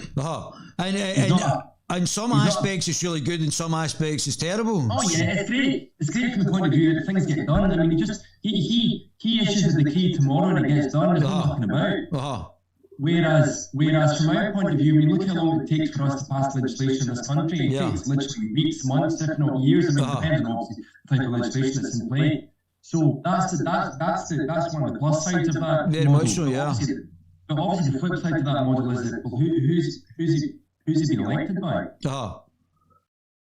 Who's he accountable to? Nobody. No. Nobody at all. Because his family are the Al Maktoums, why does that give him the right to rule over the rest of that country? It'll be interesting to see if like the 7 heads of the different emirates then move towards the British model, where there's a democracy underneath them being the sort of head of state that they are just now, and then they actually set up a democracy underneath them. Absolutely. I think in theory, David, most likely, yes. I think that's the way they're gearing towards. I don't think it'll happen anytime soon. I mean, it might happen in my lifetime, maybe the next 50 years or so. They might end up sort of making arrangements for what we have in the UK constitutional monarchy. you know, which is essentially the head of state. The head of state. Yeah, and they would actually, so the city-states would then become sort of local authority type things, or a country type, or like and they would have a democracy on the back of that, and they would still be the ruling elite. They would have a democracy along those lines. Yes, and they would be the ruling elite, and whether or not they would be able to maybe veto some laws, I don't know, David, what the ranges would be like. Well, I'm sure they would set up to suit themselves. No. Well, I don't think it's going to happen anytime soon. No, I don't think so. No, I don't think. I think you're right. Because the problem, David, with that part of the world is that things don't happen overnight. No. In that respect. So you can't just one day be a. They don't happen overnight. From that type of political point of view, but they do happen overnight if they decide that it's happening overnight, which you alluded to earlier. Yeah. If it suits them for things to happen overnight, it will suit them things to happen overnight. Whereas obviously, you know, if it doesn't, then it's not going to happen overnight. I mean, you just have to look what's happening in neighbouring Saudi Arabia. I mean, the ruler or the de facto ruler. Mohammed bin Salman is the ruler. The facto ruler, his father obviously is the king of Saudi. He's unwell. He's got dementia. He's got Alzheimer's. So that's why his son's running the show, so to speak. But look at the raft of reforms that he's made the last 3 or 4 years. It's quite interesting. They've been so quick that people have been like, whoa, what's going on here? Why have you made all these rules? Right? I mean, women can now drive. They technically don't need the guardian laws have been essentially eradicated. The police, there's no moral police anymore in the streets. Wow, I don't know. I didn't know that, but I didn't know that. Wow. They're all gone. Essentially, the powers have been disbanded. So I mean, it's been a lot of reform in such a short space of time. You know, which for Saudi standards is incredible. I love the Saudis. I had a great time with the Saudis. I knew I met 2 Saudi girls in Dubai as well. They were fantastic. I used to go out drinking with the Saudis. So a lot of the things that you think about from being in the West and looking down at Saudi Arabia isn't strictly, well, not Saudi Arabia, but certainly the UAE and other of the ex-British sort of principality, is not necessarily when you get down there. I mean, people drink. It's not the fact that people don't drink, and the Saudis go to Dubai like Americans go to Florida for spring break. It's incredible. It's a playground for them, David. You know, I mean, in fact, they don't go to Dubai. Where they tend to go to is Bahrain. Bahrain, as everybody knows, colloquially known as the Saudi playground. That's where they all go to have fun. In fact, Bahrain, in many respects, is a mirror image of Dubai. You'll find more in Bahrain than what you would do in Dubai. I mean, you can find everything in Bahrain than what you would do in Dubai, if not more. I mean, you probably find drugs in Bahrain, whereas you wouldn't find drugs in Dubai. No, I didn't see any drugs in Dubai. I didn't see any drugs in Dubai, to be honest. No, you wouldn't find drugs in Dubai, but you certainly find drugs in Bahrain. You know, so from that perspective, I mean, the thing about it, though, David, you have to remember is when you live in a repressed dictatorship, is essentially what these countries are, even though they might be benevolent in many respects. That obviously human instincts, human nature gets in the way of that. So when you feel inclined to go out and party and drink and do all these things that normal people do here in the West, and how do you get around that? Well, you go to neighbouring countries that allow for that. So that's why you have Saudis in Dubai and Bahrain and. Well, I was speaking to a young Saudi guy. I love a young fella as well, really nice guy. And I said, so what do you do? How do you go and get entertainment? And he says they go into the desert to listen to music very low. Obviously, this is a point where the morality police were still there, and they also go to like underground parties at people's houses, and they do that sort of thing as well. You know who's infamous for house parties more so than the Gulf? The Iranians, David. Oh, really?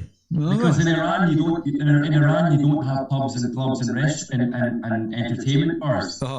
Whereas in the Gulf you do, but obviously it's restricted to where it is. Yeah. So Iran and the Iranians, I mean, I've got Iranian friends. I've got Iranian friends as well.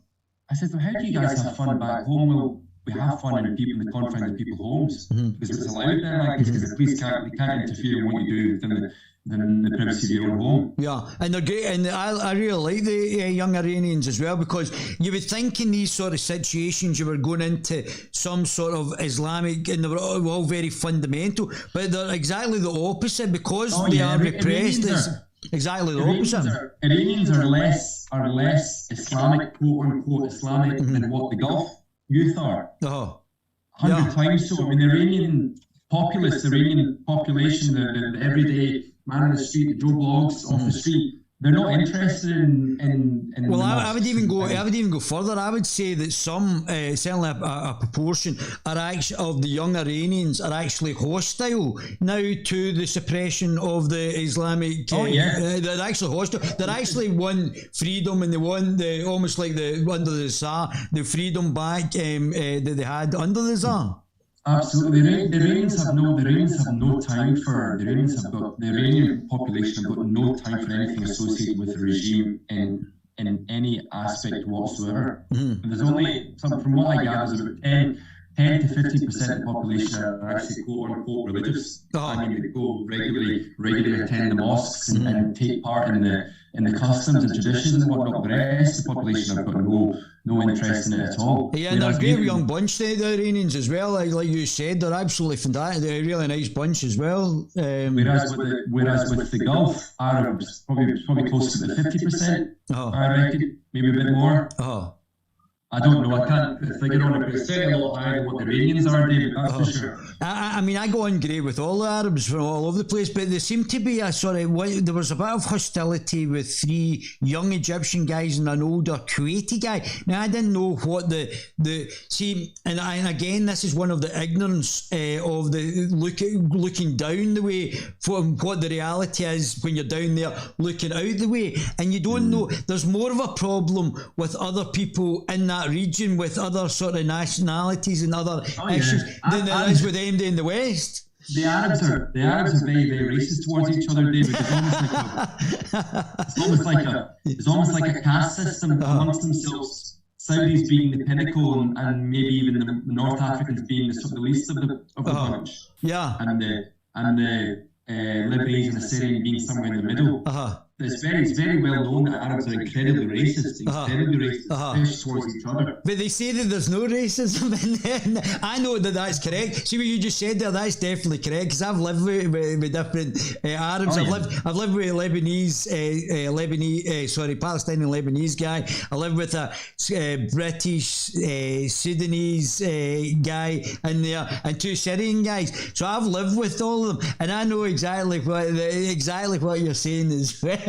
And they do, and it's very much like Britain was probably in the 1950s, where it's quite misogynistic. It's slightly racist. They're not. I never received any racism, and I actually. No, I did. Because you're an outsider in every sense of the word. Very much so. You're a British citizen, you're not one of them. Whereas amongst themselves, they're incredibly racist. Yes. Even amongst the Gulf countries, David, so amongst the Omanis, the Bahrainis, the Kuwaitis, the Qataris, the Saudi Arabians, they're all. I mean, well, here's one example for you, David. Right, think of this. I don't know if you ever thought this. The Arabian Peninsula, right, comprises 7 countries. Right, and it's only made up of 6 GCC countries. Do you know why the other countries are excluded? No. Can you think of why one of the countries is excluded from that Arabian Peninsula? I would have thought that the most likely thing was there was a high density of Shia. No. What do you think the other reason is? So how many? Right, let me rephrase the question. How many countries are in the Arabian Peninsula, David? Well, so there's Oman, Yemen, Saudi, UAE, Bahrain, Qatar, Kuwait. That's right. So how many countries in the GCC? Which one's not? Yemen's the one that's not. Is that right? Why? So why is that?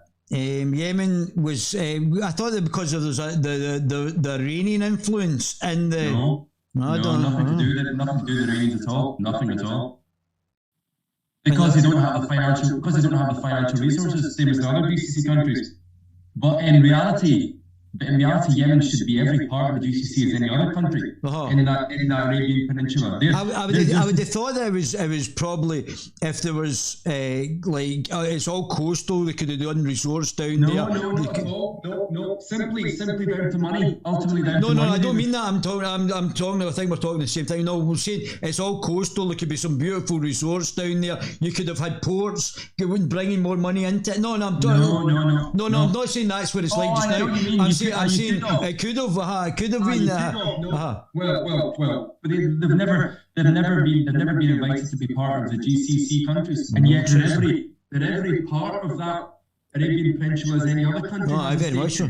But back to what I said to you about there's obviously the people who don't know. There's obviously the problem between Iran and Saudi, and that's piggybacked on by Russia, who's with Iran, and America's with Saudi, and and there is, although you say there wasn't, but I would suggest there is Iranian influence and Shia influence backing potential groups, which is why the Saudis, probably backed by the West as well, were military intervening in Yemen as well. So these Yemen's essentially a proxy war between the Saudis and the Iranians, David. And then between Russia and America on the back of that as well.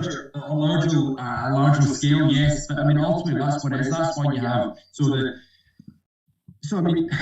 The Iranians are devious people. I mean, the regime. I don't mean the people. I understand. Devious. I mean, they've got their hand in the whole Israeli-Palestinian conflict. Lebanon, and Syria. Hamas.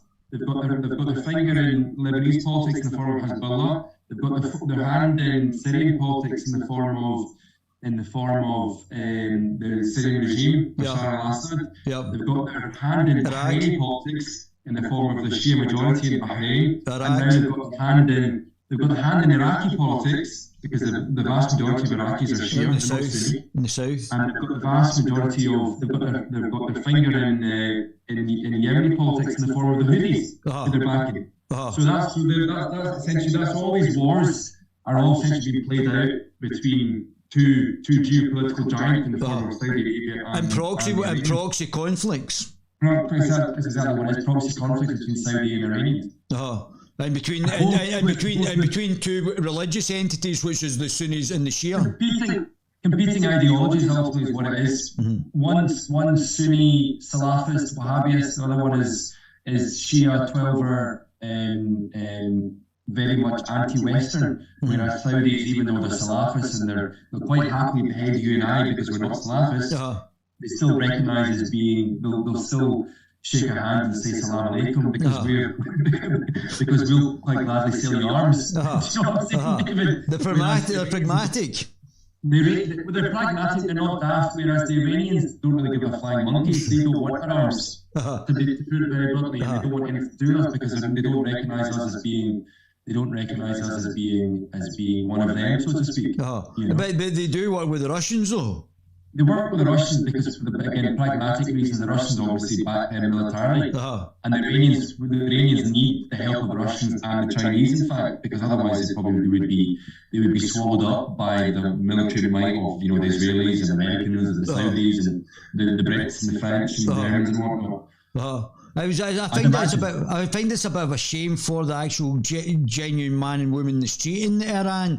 The Shah didn't actually develop a democracy. No, he never. And he should have done that. The interesting thing about Iranian politics is it's gone from one extreme straight to the other, David. The Iranian regime, as in pre-current regime, pre-1979, was just as repressive as what the current regime is. But it's still authoritarian. But the opposite way around.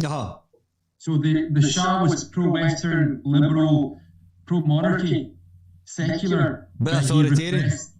But he repressed the religious minority at the time in Iran. Hence why the Ayatollah was living in exile in France. If you recall, Ayatollah Khomeini was in France. He was in the suburbs of Paris, and he was giving tapes out of his speeches to the Iranian populace. Absolutely. Whereas the Iranians, the Iranians in its current form is the opposite way around. So they're authoritarian, but they're religious, and they're anti-Western. But they're still authoritarian nonetheless. I know, but see, this is the thing about where you have to sometimes separate the regime from the people, because what I've found speaking to young Iranians is that they're not anti-Western. They're actually very sort of pro-Western, and they love the music and they love everything else.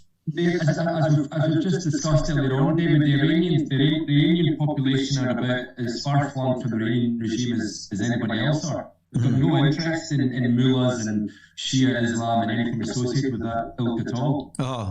Yeah, they're very progressive, nice people. I actually really like it times in the Middle East. Educated, smart, decent, respectful, nice people. They've got no interest in sort of promulgating Shia Islam as a I think they're actually quite glad to get out of it, to be honest with you, especially the ones that are here. They're like, God, thank God I'm out of that. Yeah, absolutely, 100%. And it's a great country as well. I'm sure Iran would have been very interesting to go to back under the Tsar when it was liberal. It would have been very interesting to see. And Afghanistan. If you look at pictures of Iranians and Afghanis in the 60s and 70s, David, you'd have honestly thought you were living in Switzerland. That's what it was like. People were liberal, they were open-minded, they were secular, women were wearing short skirts, they had no need to wear the headscarf. There was travel between the West and Tehran and Kabul, whereas nowadays it's very restricted.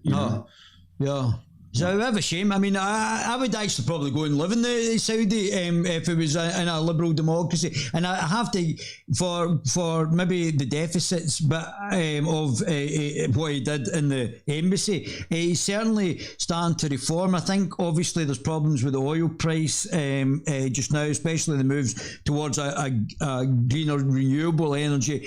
And the Saudi will have to sort of change into a more liberal type pattern. He's got some great ideas. I think he's trying to build a city that's like that's got universities now. The way he wants to make a hub in Saudi Arabia as well. There's some very interesting things. But I'm trying to modernise them.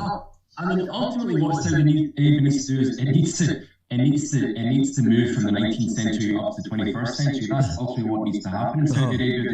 Or the 9th century even. The 9th century, but ultimately that's what needs to happen. He needs to bring it in line with 21st century values. But obviously, that's very, very difficult. He can only do it at such an incremental pace, because otherwise people will turn around and be like, well, hold on a minute. That's too much.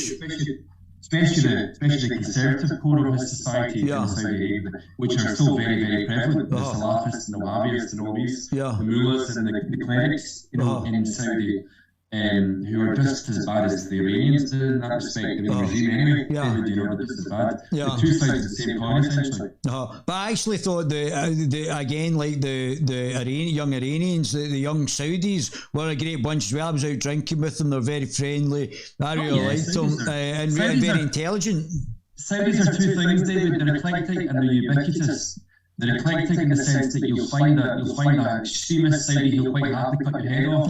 And then you'll find a complete opposite who will party all day and all night, and have no qualms about it. And they're ubiquitous in the sense that they're like the Chinese. You'll find them everywhere.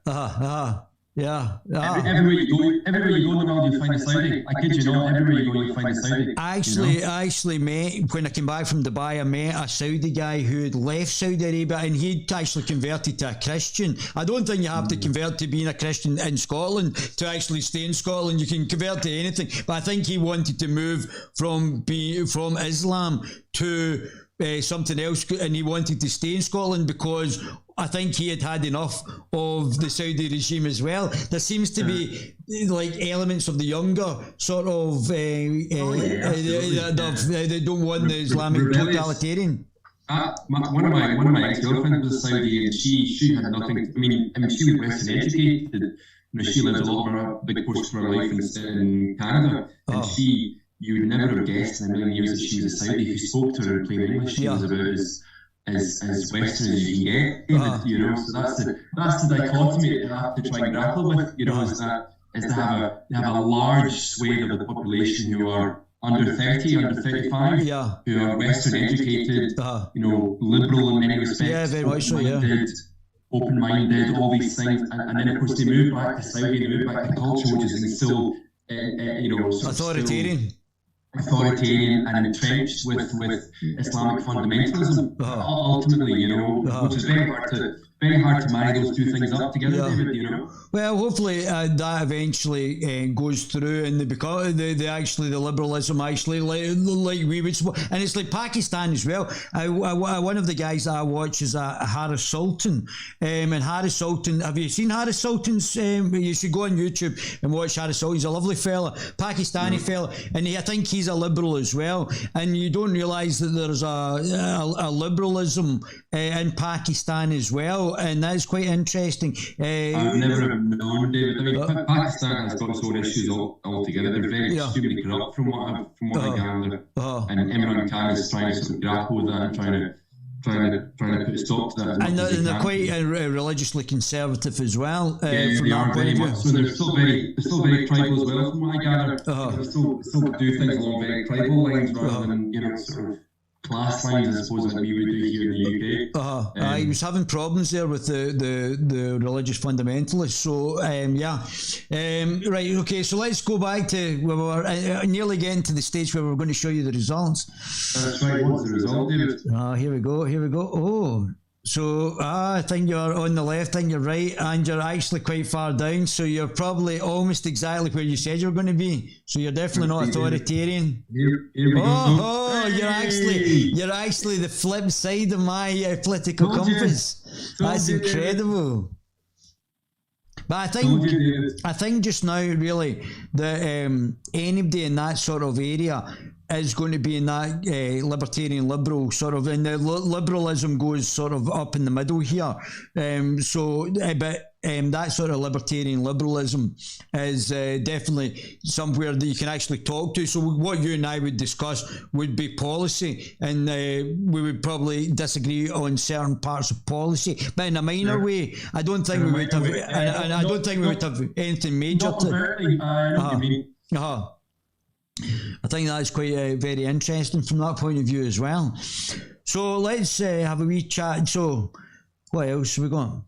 That's quite interesting. Did you think you said you were going to be there as well? Yeah, I knew I was going to be there roughly, David. I had that inkling. Why did you think that? I had that inkling because I gathered from according to the spectrum that that's where I would have been, David. So if I recall, that's broadly speaking where my politics is. When I done Critical Compass a few years ago, maybe a bit further up, not so far down. Interesting. So not as libertarian as what the party are, so to speak. That's interesting. Well, that's Carol Benjamin. I did so. Obviously, Carol Benjamin is a libertarian liberal, or he calls it a classical liberal, but he started where you are, and now he's where I am on the. So he's moved across 4 points on the political compass. When he first did it, and he first did it, he was. But I mean, he would be. Carol Benjamin would be the ideal person to get into this, to actually get the party noticeable again. I would think. Because he's got a massive following, and he is actually a liberal as well. That's amazing. He would be absolutely ideal. So I want to take you back onto something that might be, I don't know if it's awkward, but I personally thought it was satirical. Is it alright if we talk about what happened over the election for the Liberal Party?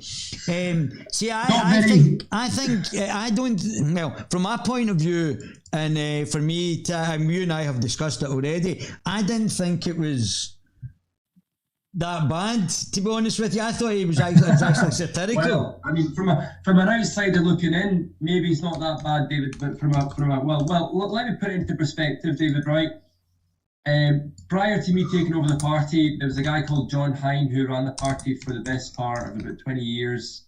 He essentially ran the party to the ground. He ran the party in a very sort of self-vested, self-interested manner. He didn't open up the membership. The vast majority of his membership were his own pals, were his own buddies. I took over the party, and I think, as I said to you over the phone, David, there are 7 members, currently officially 7 members in the party, the vast majority of which are still his pals. So Right. from that point of view, David, it doesn't give us great exposure when someone like that, like a Deke Jackson, goes ahead and does, perform such a bizarre act in the way he did, which has no meaning and context to the party. Yeah. Now, I thought it was satirical. I understood why he was doing it. I got why he was doing it. Yeah, I see what he done, but it has no relevance to us, David, as a party. Yeah, very much so. Which is obviously, and he's a representative of the party. Yeah. So you can't, if you're representing a body and you go ahead and you do something which completely runs contrary to that, whatever it is you're representing, Yes, it's clearly not very good from that point of view. But as an outsider looking in, I can see clearly why you say that, David. But no, back to the main issue at hand. Disastrous from the party point of view. We're barely known as it is anyway. And the unfortunate thing now is that people associate what Deke Jackson done, his actions, with the party. Well, I didn't. I agree, but I don't. I think at the stage, at the level you're at, any publicity is going to be good.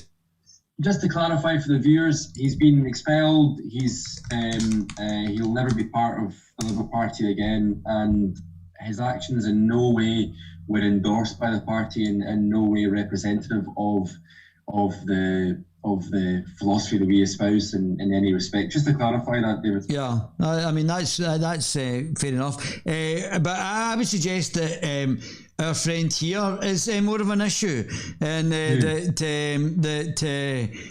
I think both Carol and Callum have both pointed out about the tyranny of Mr. Yusuf as well and his ideology. I'm more concerned about Humza Yusuf than I am about Deke Jackson, and I think obviously Humza Yusuf at a national level is not not so much Humza Yusuf as a person. I don't want to attack him as a person. I don't know enough about him as a person. I'm sure he's a lovely guy, but his politics is in no way representative of my politics or your politics, or indeed I'd imagine the vast majority of people in certainly in Scotland. And people have to realise the SNP have an authoritarian status bent to their politics. Very much so.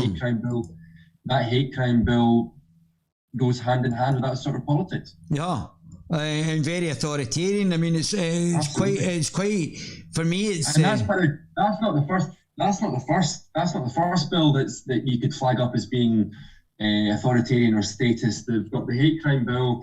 There's a Named Persons Act, which is very dubious. Yeah. And there's also the what else is statist, which one of my pals told me about, which I never even thought of. The baby box, the whole baby box. Yeah, I mean, what is that? Baby boxes. A few years ago, remember that, David? Yeah, why is the state giving out baby boxes when it can't actually develop? The economy. I mean, did you see Nicola Sturgeon on TED Talks? No, I never. Well, have you not seen that? She's sort of saying that she doesn't want to.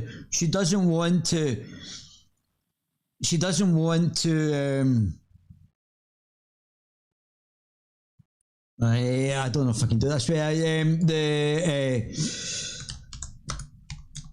She doesn't want to grow the GDP. Never saw that, David. Oh, you need to watch it. I have to look at that. I comment on it. I never saw it, David. Oh, it's horrific. And I mean, the SNP. I mean, there's one thing being fiscally interventionist, which is what the SNP are. I mean, to an extent, we're fiscally interventionist. But the problem with the SNP is they take it another layer altogether, David, and they actually want to tell people how to live their lives, which is of course which we as a party have got no. We don't endorse that sort of politics in any respect at all, David. You know, we're not here to tell people how to live their lives. We're here to try and sort of, what would be the word, facilitate a lifestyle for people, which to then enables them to live a life that each see fit, within obviously set rules and parameters. Oh, let me see if this is the thing. I don't know if this is it. Well, you and I can keep talking. I'll try and look through this. But Fair enough. Actually, fair enough. The SNP, people have to realise the SNP as a party are very broad church. Oh. David, I don't know if we discussed it. I don't know if we discussed that. Yeah. Oh, okay. Sorry. Yep, carry on. They're very broad church as a party. You have people in the SNP who are hard left, quasi-communists. Yeah. And then you have people who are what Nicola would call sort of social democrats, pro-European, Europhiles. Uh-huh. And then you have people who are, broadly speaking, sort of centre-right. Uh-huh. Katie Forbes, for example, the finance secretary, I know for a fact she's probably centre-right on most issues. But the only thing that binds them all together is the fact that they're pro-independence. Oh. And someone actually said to me someone said to me a couple of years ago, something very interesting, which I never really thought or paid much attention to, was if Scotland had to become independent, then the SNP vote would plummet, and they would become go back to being a fringe party again. Yeah. I don't know what your thoughts on that, David. I would say that's definitely correct, because what you would get is that you would have the completion of that one policy, which is obviously for independence, and then you would have nothing underlying to actually maintain because if you were the SNP were called the Tartan Tories, and now I would describe Nicola Sturgeon as almost a postmodernist Marxist. She is, David. She's bringing in this race and gender discrimination, basically, that she's trying to justify through in legislation, which was definitely described by the Marxists in the Frankfurt School all those years ago, that seems to be permeating through the West just now, this authoritarian Marxism. I mean, if they didn't learn any lessons from 100 million people dying under Marxism, they had to now come up and take it away from the class struggle to the race and feminist struggle that now Nicola Sturgeon seems to be trying to codify. It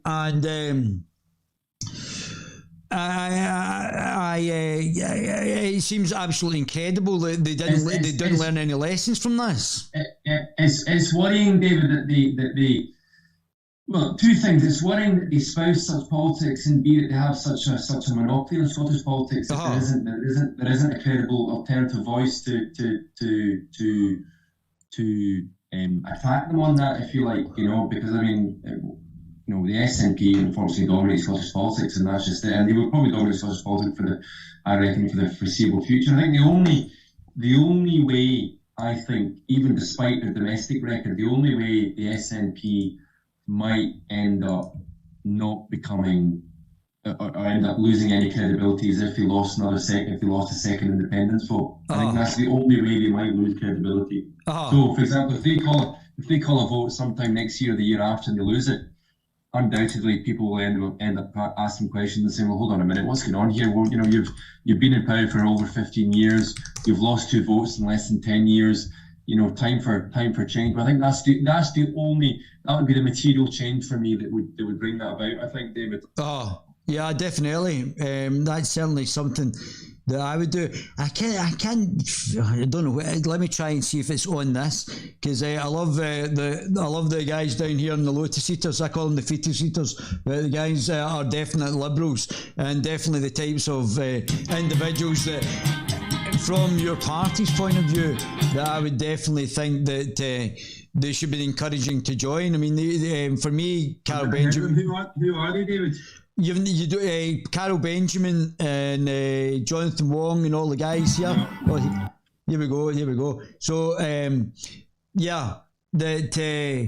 these guys are definite classical liberals. These the guys have now set up the Lotus Eaters. Sargon of Akkad Is, I know who that is. David. Yeah. So Sargon of Akkad. So Carl Benjamin set up the Lotus Eaters, and the great guys, and definitely they see themselves as classical English liberals, but they follow the Scottish Enlightenment traditions as well as the liberals.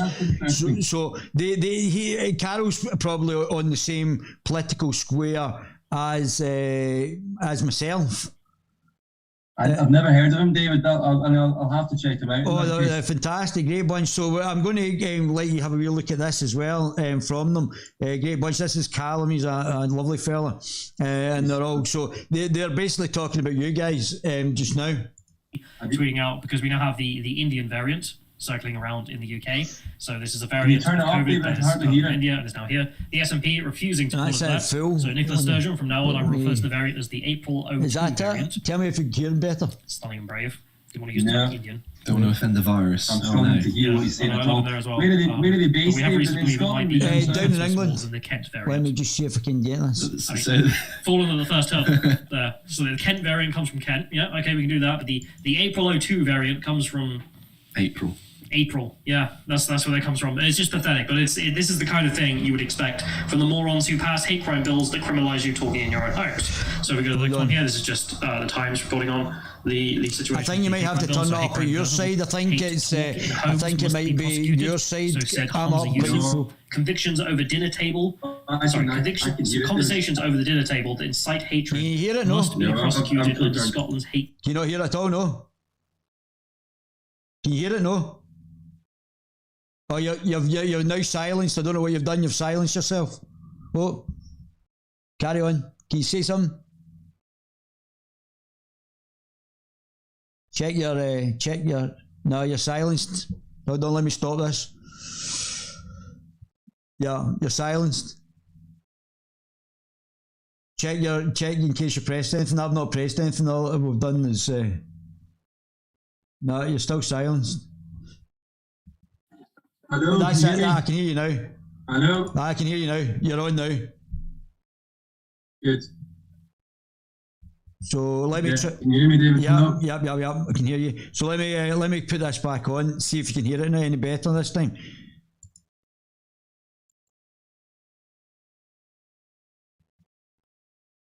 Crime law. The Justice Secretary Can you hear it better? back when he was trying to push it through, which he has Can you hear it? Yeah, I can hear it now. Oh, great. successfully done so. Journalists and theatre directors should also face the courts if their work is deemed deliberately to stoke up prejudice, Hans Yusuf said. So if you're a journalist or a theatre director and you make a play or an article that stokes up prejudice, you're going to be in trouble. yeah, this legislation is awful, isn't it? I mean, it's disgraceful. It's not just awful, it's disgusting. I'm very embarrassed that this is actually now legislation and it's been passed by the Liberal Democrats, the Greens, the SNP and the Labour Party. It's very embarrassing that this is now on the books here. I can't believe that people are actually voting for this stuff. Like, everyone in Scotland knows that they're doing this, but they're just like, yeah, this is fine. No, I haven't really heard that many people from Scotland other than obviously the people that watch our show. What's the Liberal Party's point of view on this? You speak to me now, David? Yeah. What's the Liberal Party? We're 100% against it. Absolutely. I mean, Deke Jackson when he got the ironic thing, David, is when he got the go ahead to become a Liberal and joined us. That was his remit within the party, David, was to attack the SNP on the hate crime bill, and that's what he set out to do. And that's what we thought he was doing. Of course, then he hijacked the party for his own ends. No, interesting, right? So Carry on, listen to this. We're very much against it. Bottom line. That have been complaining about this, but this seems absolutely ridiculous. This is like 20th century stuff. Like, Yeah, I mean, no matter what you think of Scottish independence, you would have thought the Scottish people looking at the SNP criminalising speaking in your own home, I mean, hate talk within your home is criminal. They would have voted them out, but they apparently hate the English so much that they're willing to commit suicide. Essentially, I mean, like, give up all freedoms. Why? Because I hate the English. Not really an argument, but okay. So that was the proposal, and it passed. We go to the next one. This is just the fact that MSPs have approved the bill, and then there was the election, of course, in which the SNP kept their seats. No what's wrong with the Scottish voters, but sure, okay. Maybe if you want independence that much, fine, go and be your little North Korea up north. We must be awful for them to vote for this. And in case you're wondering about the Hamza Yusuf, I love having an excuse to play this again and again, so we go to the next link, just so you can see the YouTube video here of him talking about whites, like Scotland is too white, and let's just play the first clip of him decrying whites. Most senior positions in Scotland are filled almost exclusively by those who are white. Take my portfolio alone. The Lord President, white. The Lord Justice Clerk, white. Every High Court judge, white. The Lord Advocate, white. The Solicitor General, white. The Chief Constable, white. Every Deputy Chief Constable, white. Every Assistant Chief Constable, white. The Head of the Law Society, white. The Head of the Faculty of Advocates, white. Every prison governor, white. And not just justice. The chief medical officer, white. David, just to throw a tuppence in worth, I mean, I suppose that's part of the whole cancel culture, then the whole woke culture that's very much prevalent in British politics at the minute. You know, it's a sort of us versus them. You know, he's white, he's middle aged, so therefore he must be a bad person automatically. The fact that he's white and middle aged. Not taking into account the fact that, hold on a minute, he might actually do a really good job at what he does, and just so happens that he's white and middle-aged. You know. But would you say this is a racist speech? Because I wouldn't necessarily say a racist speech, but I think it's almost. How could I put it? It's almost quasi sort of us versus them. Probably the best way to put it, David. You know, it's like you're not taking into account the fact that, hold on a minute.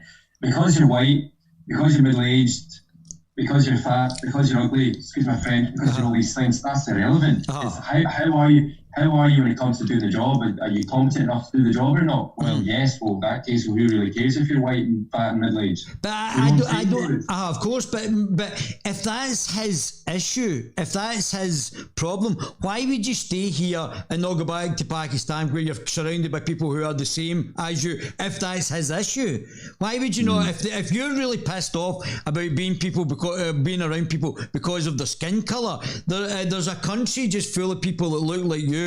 Why would you not go back to if that was your issue? Do you know what I mean? It's a bit like me going to a Muslim country and saying, I can't believe all these Muslims are here. That's unbelievable. I can't believe all these Muslims are in high places. That's terrible. Oh no, I want more Muslims. Why would you not just go back to a Christian country and if that was your raison d'etre, why would you not want to be in a country? Because there are countries the people will look like him if that's his issue. What people will do is that there will be right wing and left wing, and probably in the libertarian side as well, ethno-nationalism and nationalism. If you're actually promoting, well, so the flip side argument of that be, well, this is a predominantly white country, we should get priority. And although we're liberals and we won't promote that argument, it will be promoted by others who will see that as the flip side of this argument. Or because there's always a flip side of the debate. This argument that he's making, if he's even making an argument in the first place, David, is absolutely because somebody's white has no bearing on anything at all. Yeah, that's right. Whether you're white, you're Pakistani, you're disabled, you're gay, you're straight, any of these factors have no bearing at all. What ultimately matters is what is your remit, what's your role, are you competent enough to do the job? That's right. Do you do the job at a sufficient level, and that's it. That's right. Because you're white and on anything else for that matter is completely irrelevant. So I don't. It's almost he's making a straw man argument here, David. There's nothing. What's the actual? What is the issue? Because somebody's white. Well, in that case, you're going. Once you go down that route, then it becomes extremely dangerous. Because then you're saying, he's there's a convenience store around the corner from me. He's Pakistani, and because he's Pakistani, so you know what I'm saying, David? Yeah, very much so. I know exactly what you're saying. You're opening up a can of worms here, which you really don't need to open up at all, you know. But I think this is the problem underlying with the SNP just now. This was not the same under Alex Salmond, where people were just taking on board. You have to remember, Alex Salmond's vision a post-independent Scotland, or even an independent Scotland, whilst we were still part of the UK, is very different to Nicola Sturgeon's very much so. vision. I mean, Alex Salmond, in many respects, was probably more in tune with Parton Tories. Yeah. I think he was a social democrat, to be honest with you. I think he was a social democrat. I mean, yes and no. Alex Salmond is a bit old school for my liking. Yeah. David, it's almost a politics of sort of reminiscent of what Scotland was 300 years ago before we signed the Act of the Union in 1707? Whatever that was. So it's almost like a heart back. It's almost like a sense of nostalgia of, oh, this is Scotland. This is almost like a romantic notion of what Scotland was. But I think we look at things from the Scottish Enlightenment point of view, where liberalism comes from as well, mind you. Well, that's where liberalism comes from. But I'm referring to the SNP here, David. Yeah. The point I'm trying to make is Alex Salmond and Nicola Sturgeon, obviously, and it played out recently with the whole scandal that erupted within the party regarding his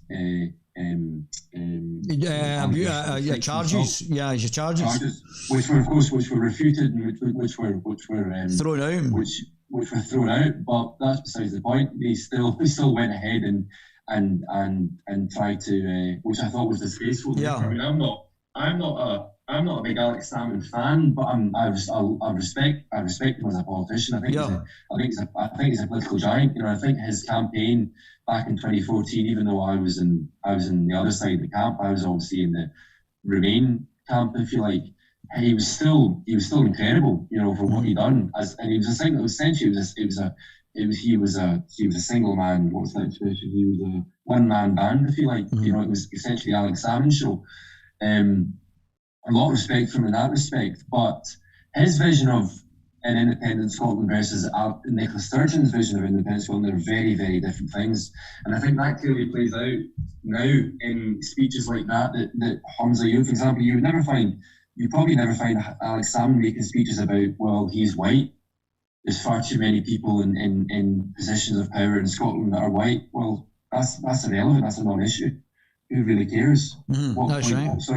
What's the argument here? What point are you trying to make? What are you saying? Well, because you're white, you're automatically you should be thrown out, and someone else should replace you of an ethnic background. Well, no, not at all. Mm-hmm. I mean, I'm of an ethnic background myself, David, but I don't feel self-entitled to be in a position of power in virtue of the fact that I'm an ethnic background because of my skin colour.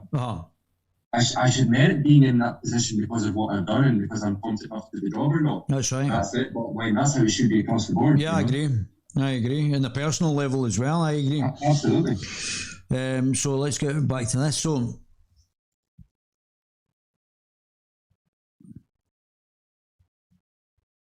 white. The chief veterinary officer, white. The chief social work advisor, white. Almost every trade union in this country headed by people who are white. In the Scottish Government, every Director General is white. Every chair of every public body is white. No, he's never going to live that down. That's the stupidest thing ever. But you can see how he's just motivated by hating whites. And obviously, Anis Sawar did a similar speech as well that day. I'll show you that at a different time. Yeah, he did exactly the same thing. Just the accent as well. It's like the white nationalists in America. It's funny, David, because we're not far from where I stay is a halal butcher's. And I remember again a few months ago, and he's quite a sort of hardcore sort of Muslim who's, you know, of the sort of Salafist Wahhabist persuasion within Islam, and we were chatting away, and this is the argument he made to me. He turned around to me and said, I mean, see if you look at the main elected officials in Scottish society, amongst the sort of, you know, like official, like, you know, head of the police, head of the fire brigade, head of this, head of that. He said to me, they're all white. None of them. BME, whatever it's called, BME has a very, very, very little representation on the most part. And I turned around to him, I said to him, what point are you trying to make here? What are you actually saying? I said to him, it's reminiscent of, David. It's reminiscent of black South Africans who decried the whole apartheid system during the 90s, fought for their freedom, won their freedom, And then all of a sudden now, guess what's happened in South Africa? It's become a reverse apartheid state. Oh, but I think this new anti-racism is racist.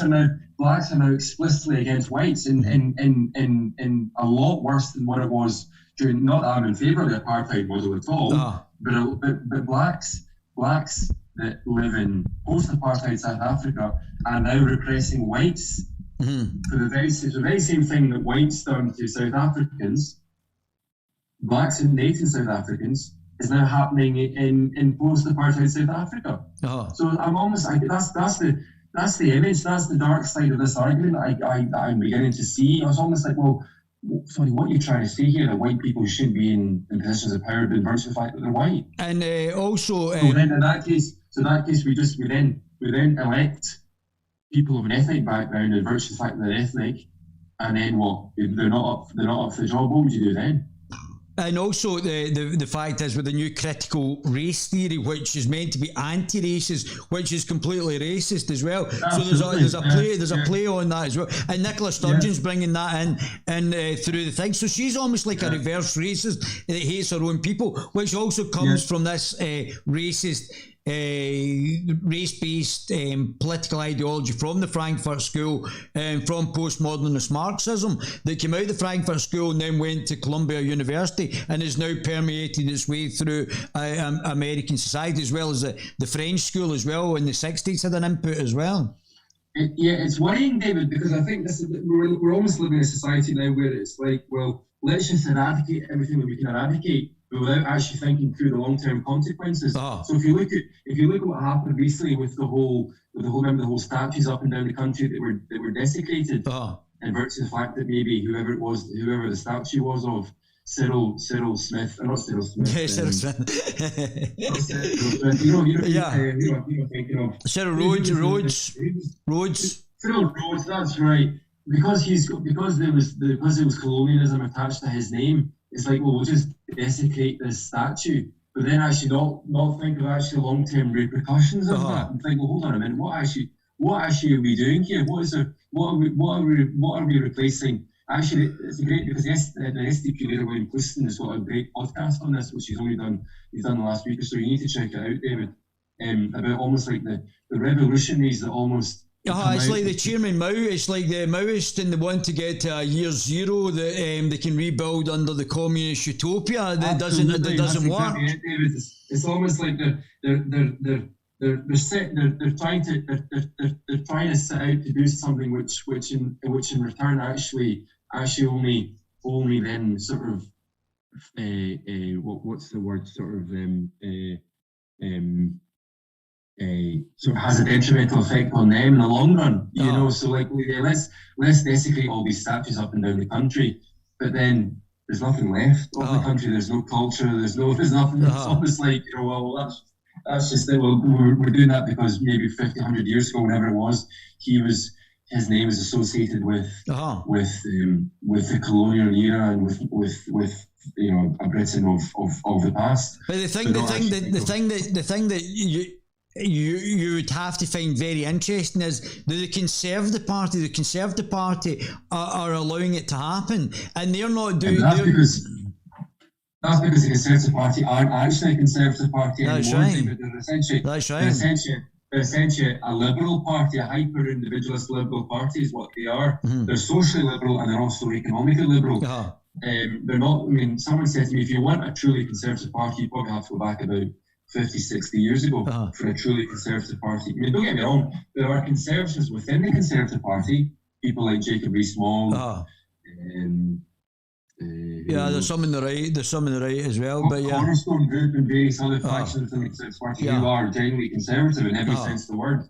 But besides that, the Conservative Party as a whole has been, ever since Thatcher came in, took over, it's been tarnished with hyper-individualist, sort of economically liberal, not our sort of liberal, David. It's a different type of liberal. It's almost like, it's an authority. It's the neoliberal. It's the globalist. It's the globalist corporatist. It's the globalist corporatist neoliberalism, and authoritarian as well. Absolutely, it's the it's the neoliberal agenda, which of course has strangled politics for the best part of what 40 years. And they're it's a corporatist rather than a capitalist party, which I think you would be a capitalist, like myself, and where they're basically corporatists, which is a totally different economic model as well. We don't.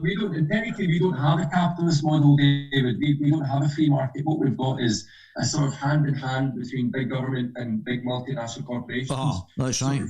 Each in each other's pockets. Yeah. Because it suits them to be in each other's pockets, and that's just it. That's right. And I think you have to now legislate for to prevent corporatism and to prevent barriers to entry into markets for smaller companies.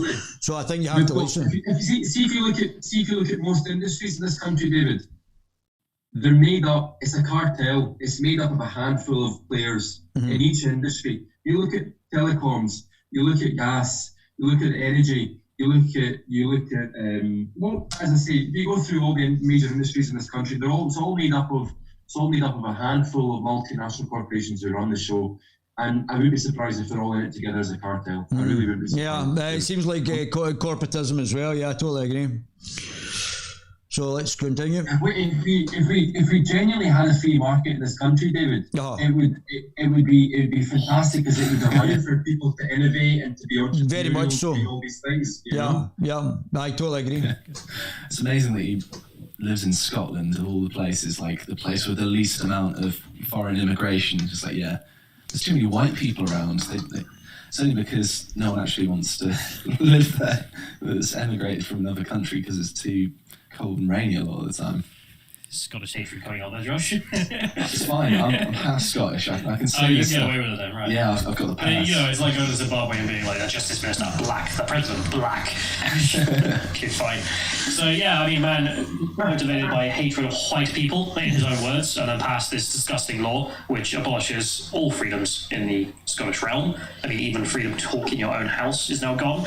And something I saw in response during the elections, I was sort of sitting on because I didn't know where to include it.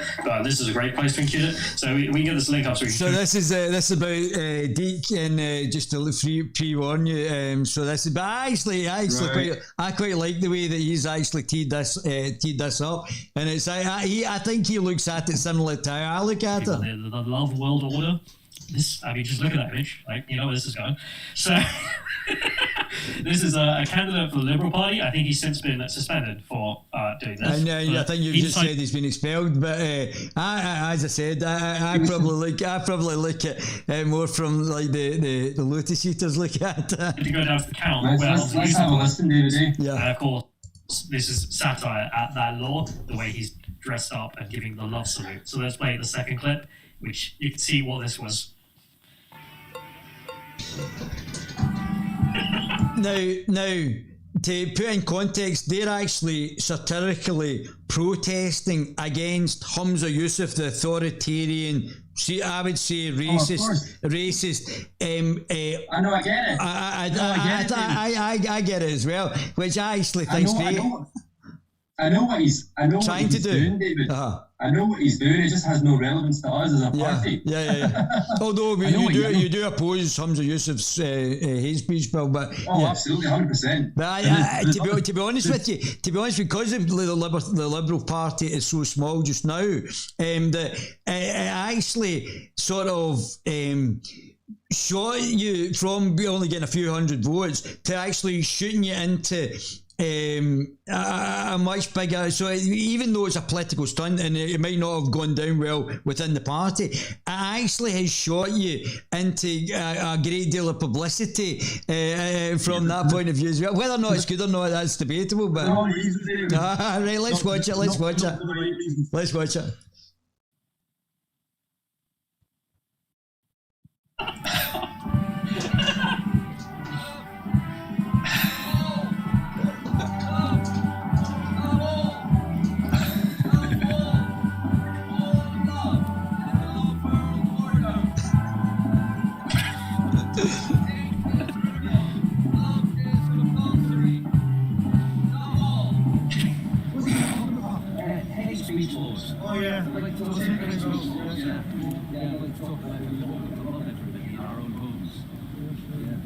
Yes, you can't be a racist in your own home, is that okay? No, I don't want to be a racist. You can't be a homophobe in your own home, is that okay? I just like to hate. You can't be a transphobe in your own home, is that okay? I would like to hate hideous and barbaric practices, such as stoning women to death for adultery, rape victims,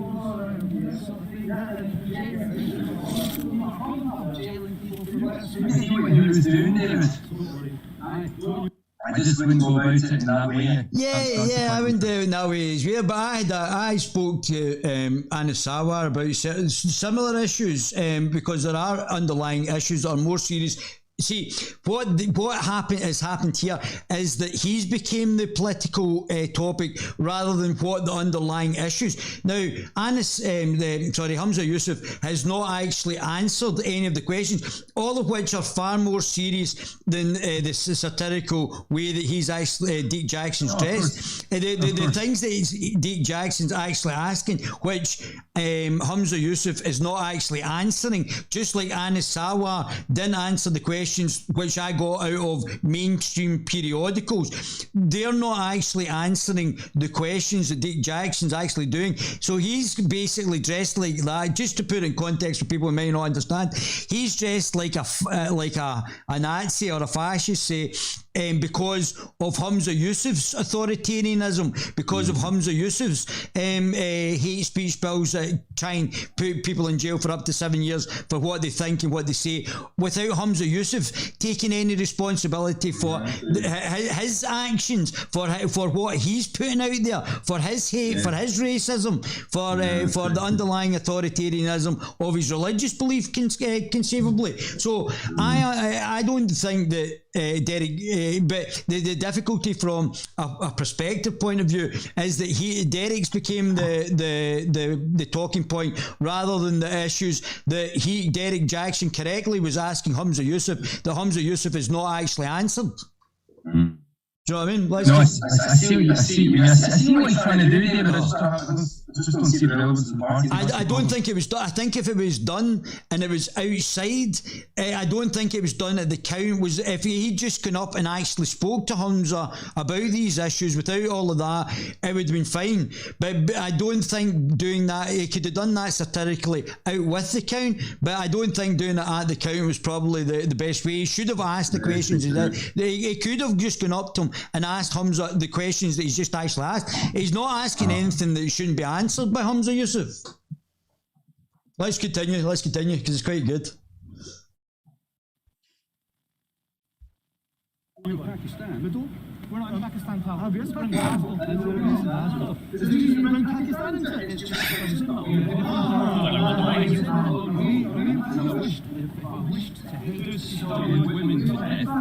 if I wished to hate stoning women to death in my own home. See, again, the SNP are shutting down conversation there.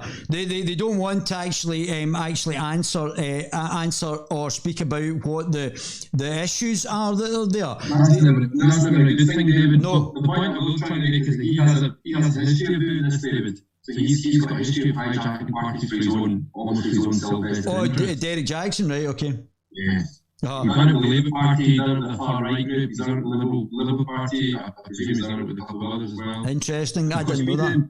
We didn't realise this, David, because he registered us as the name Deke Jackson, but his actual name is Derek Leslie Jackson. So when you type in Derek Leslie Jackson into Google, you find the whole history of all these allegations that have been made against him.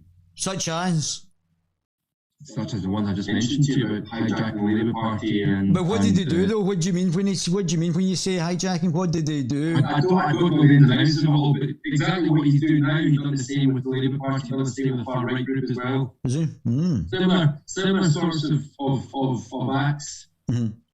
Interesting, but I would still say that Hamza Yusuf is more of the issue than Derek Jackson. I think Hamza Yusuf's in a position where he's bringing in this unauthoritarian, racist hate speech bills, and I think that that's more of an issue than what Derek Jackson's doing. See, this is where I think the difficulty has been, because we're now talking about what Derek Jackson's doing rather than talking about what Hamza Yusuf's doing, and I think Hamza Yusuf's the problem, not really Derek Jackson, to be brutally honest.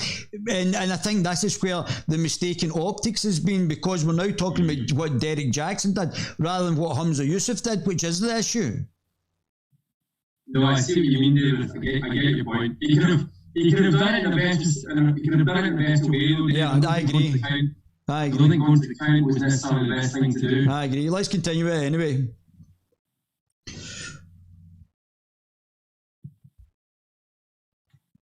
Is it? You're certainly not allowed to speak about it. Yeah, you're not allowed to speak about it. Let's not talk about exploding women today. That's a racist. So that's you're accusing me of racism. I am actually. You're accusing me of racism. Yes, I am. You can't stand up and stop it in the Morning Star. So the Morning Star are a communist organisation. So the Morning Star should be, and I mean, I don't know why the Morning Star would be even heralding itself. It's like having a Nazi. They are obviously the 100 million people have died under communism, and as a direct response to liberalism. So I don't know why he's taking even considering taking the moral high ground from the Morning Star with that's 100 million. 100 million people. 100 million people died under communism, and he's trying to take the moral high ground.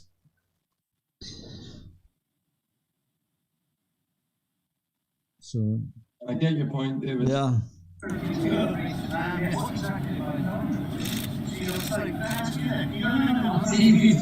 Yeah, go on. Release a press conference or contact the media, David. Can you hear me? Yeah, I can hear you, buddy. Yep. Hello? Yep, I hear you. Hello? Oh, I can hear you. Sorry. If it released, hello? I can hear you. You're okay, bud. Keep going. If it released a press conference or contacted the media and actually done this and not dressed up in the sense that he did, then that might have been a bit more relevant and more credible. Whereas showing up to account with, the salute, the far right salute, and a Star of David, and a badge, and a black pair of glasses, and a dark suit, and then with two other bands of.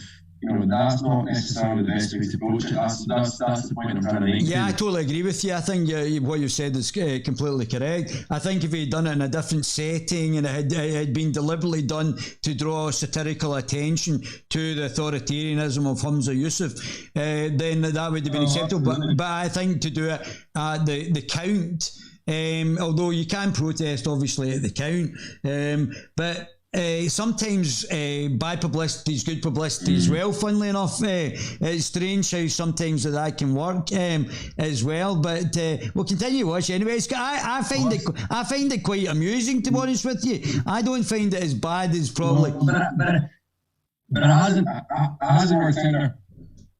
hasn't worked out in our favour at all, David. It's not? Well, let me continue this. Hopefully that'll change anyway. No. Hopefully that'll change.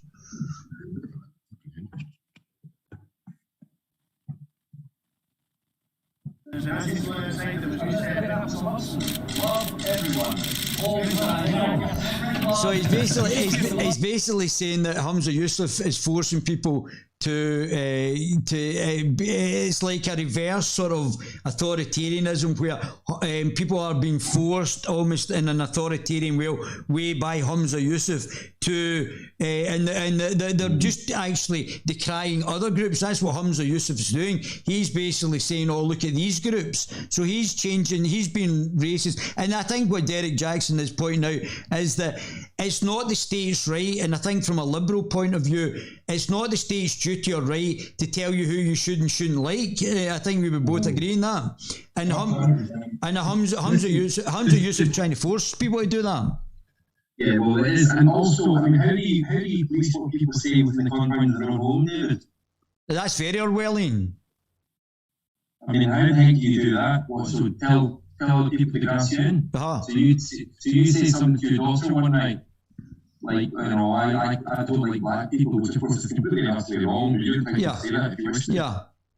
and then your daughter goes to school next morning and says, by the way, my mother told me last night something like black people, and then the teacher passes that on to the police, and the police chaps your door at night and says, well, by the way, listen, you're arrested for telling your daughter you don't like black people. We're obviously going to be living in Eastern Europe very soon, and Eastern European communism. In many respects, that's what it's like, David. You know. That's right.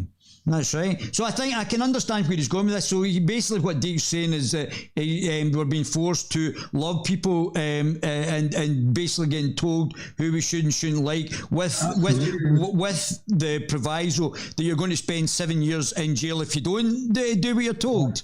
Yeah. So let's keep on. And getting chastised by the communist is just an absolute farce. That's the fat guy who's the communist. Everybody. And you've all got to love us as well. Absolutely not. You don't love me. So you're okay to not like other people based on what what their characteristics are. So if they are racist or fascist, obviously we're neither. But the fact is that if you are racist or fascist, it's okay to dislike you. So if you start to change, you can then start to just say, oh, he's racist, he's well, I don't know if Derek is a liberal, but let's assume he is a liberal. So he's allowed that. The fat guy from the communist Morning Star who have killed 100 million people is allowed to say, oh, I don't like racist or fascist, which obviously I don't know where Derek, but let's assume he's a libertarian liberal, so he couldn't be a fascist. So let's assume that he's not racist either. But the fat guy who is from the communist Morning Star who have killed 100 million people is now able to then decry somebody who's not a fascist or a racist as being fascist and racist, to ostracize them, to actually then potentially criminalize them. He's allowed to say that they are from that point of view. So you are able to ostracize and hate, but the hate's coming from the fat communists from the Morning Star. Yeah, it's very true. It's quite interesting. Let's go. It's very, very interesting. I hope you're not stupid enough, all of you.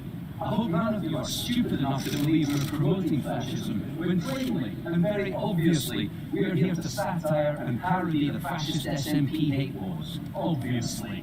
Are you all so stupid? Are you all so stupid?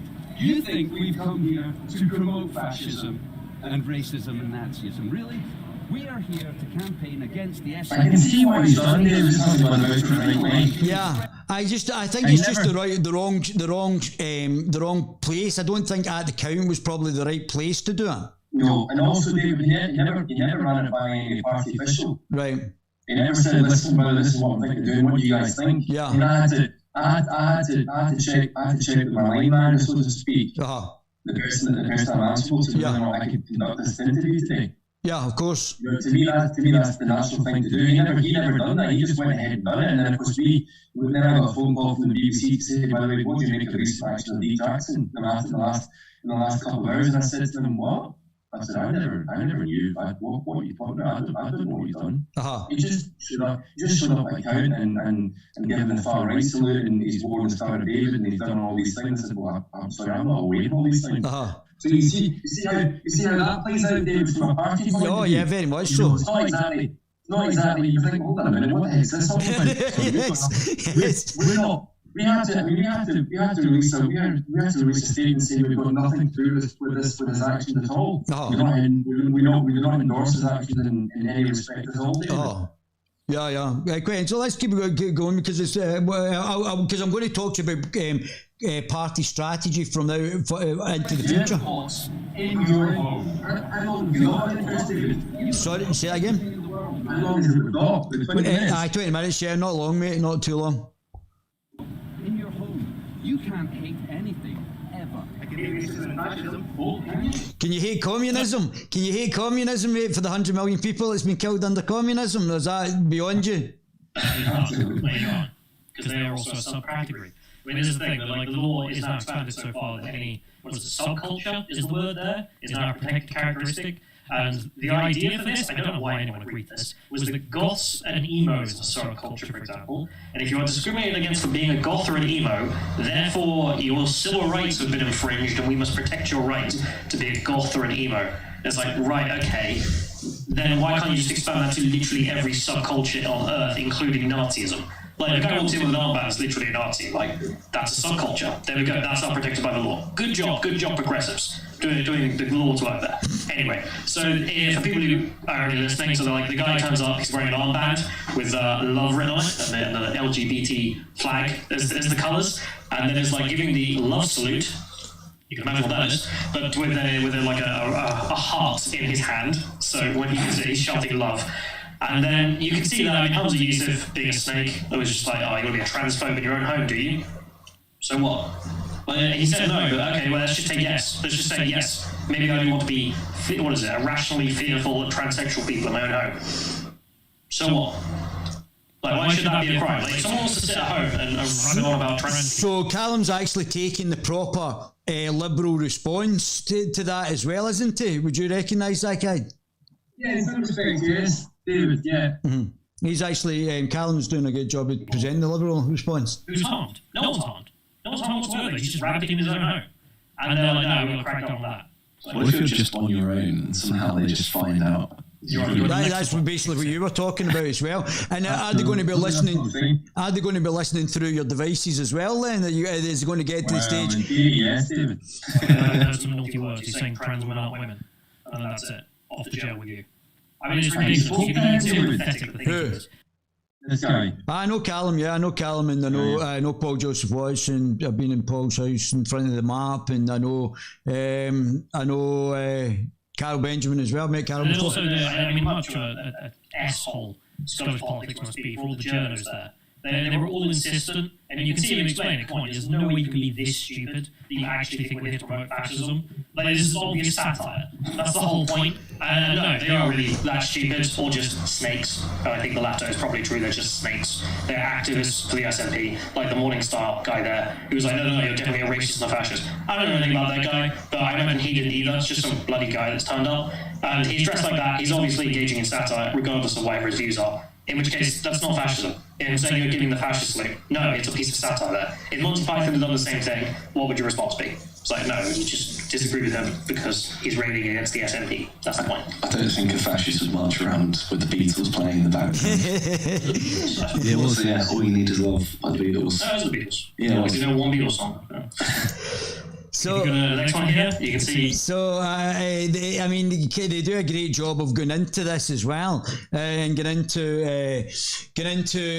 various parts of liberalism as well. The guys do a great job. I don't know. I'll have to check it out. Oh, it's great. I've never heard of the podcast before. Right, so we're into the last 20 minutes anyway. So let's talk about the direction just now and how the Liberal Party are going to make a massive comeback and take on because we've got a declining Liberal Democrats, and I think that a proper. They just won a very interesting by-election a couple of days ago. Some would argue they might be on the up. Who knows? Yeah, well, not in Scotland. They didn't. Democrats, but haven't. No, in all fairness to your point, the Liberal Democrats have been on decline for a number of years now, David. They're ever since the coalition years and their catastrophic tuition fees and U-turn. I think people have been, on the most part, put off by the Liberal Democrats. Mm-hmm. Certainly as a credible Liberal voice in politics these days. But my question would be then is there a space for a classical liberal party? Because I don't see the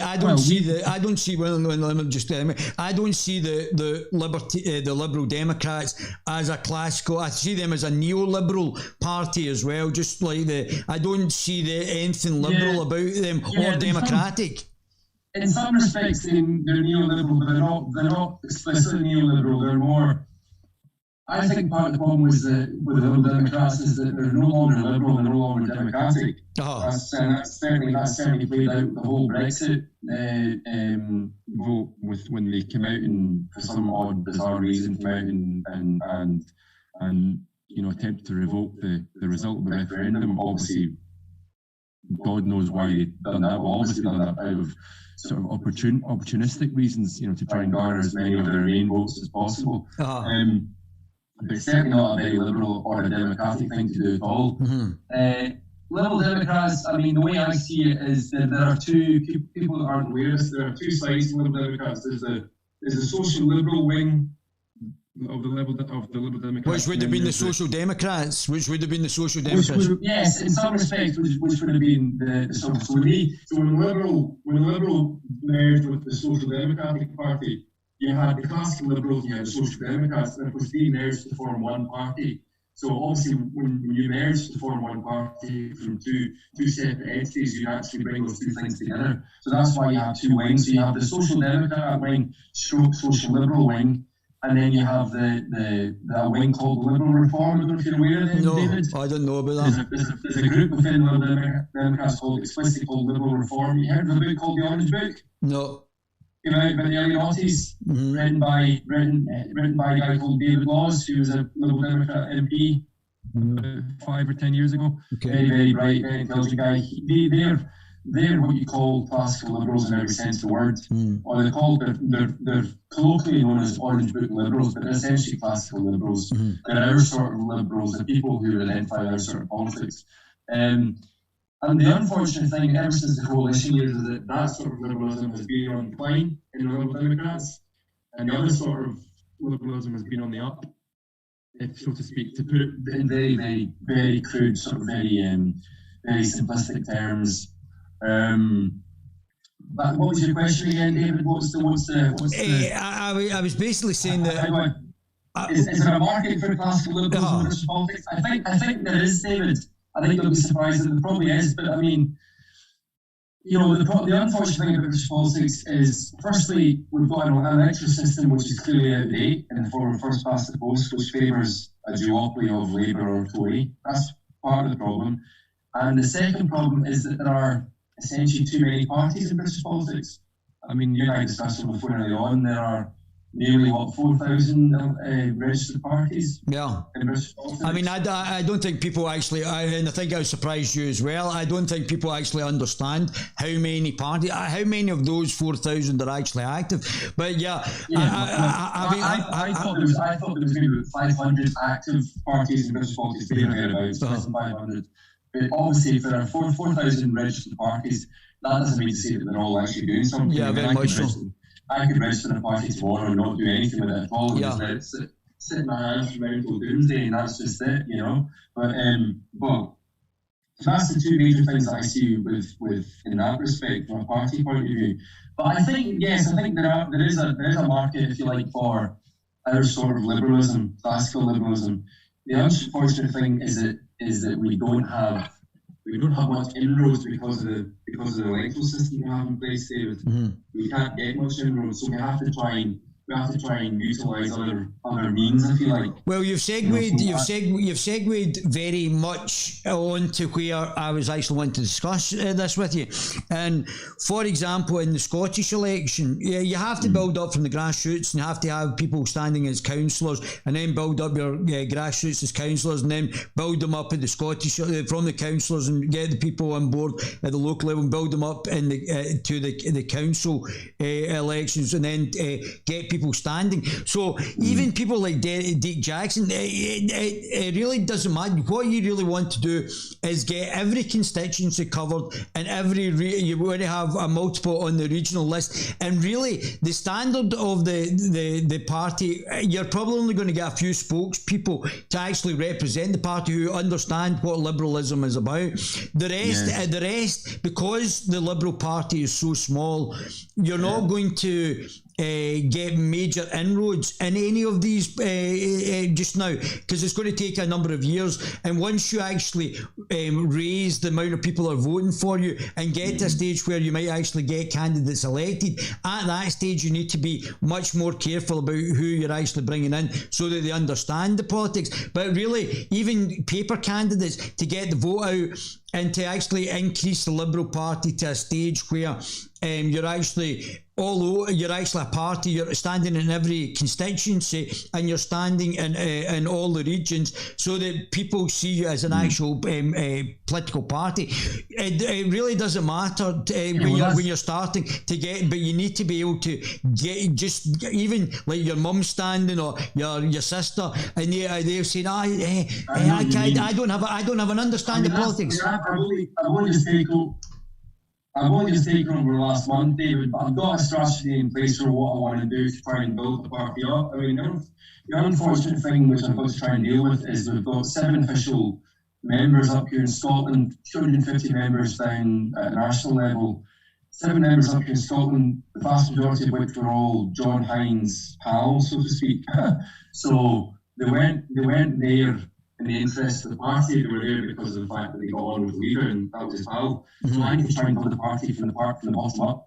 I need to try and, there are certainly, I mean, people realise that liberalism has always had a strong undercurrent in Scottish politics ever since essentially the time of the Scottish Enlightenment. There's always been a groundswell of support for liberal philosophy, if you like. That's why we have, you know, four liberal Democrat MSPs in Holyrood. That's why we have 4 Scottish Liberal MPs based up here in Scotland, and they represent Westminster. So there is certainly liberalism maybe with a small L, if you like, amongst the populace in Scotland. I have to try and tap into that and try and persuade them to come on board to my party rather than stay with the Liberal Democrats, of course, which is very difficult on my part. But it's a task that I'm relishing, you know, and obviously we'll see how it goes. Let me these are comments, because obviously I don't have any power in the comments, and there's not been very many comments. I think the channel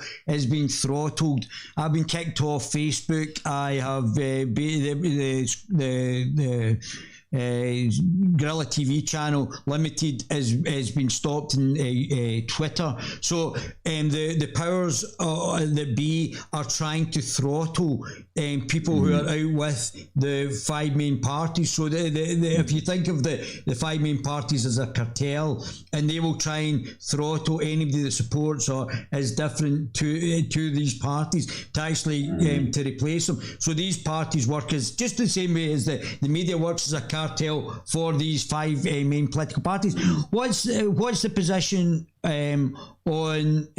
So you said earlier on that you're for a Devo Max referendum. Is that correct? We're in favour of. We're not necessarily against holding another referendum. Obviously, we would like the SNP to focus on domestic issues rather than sort of consistently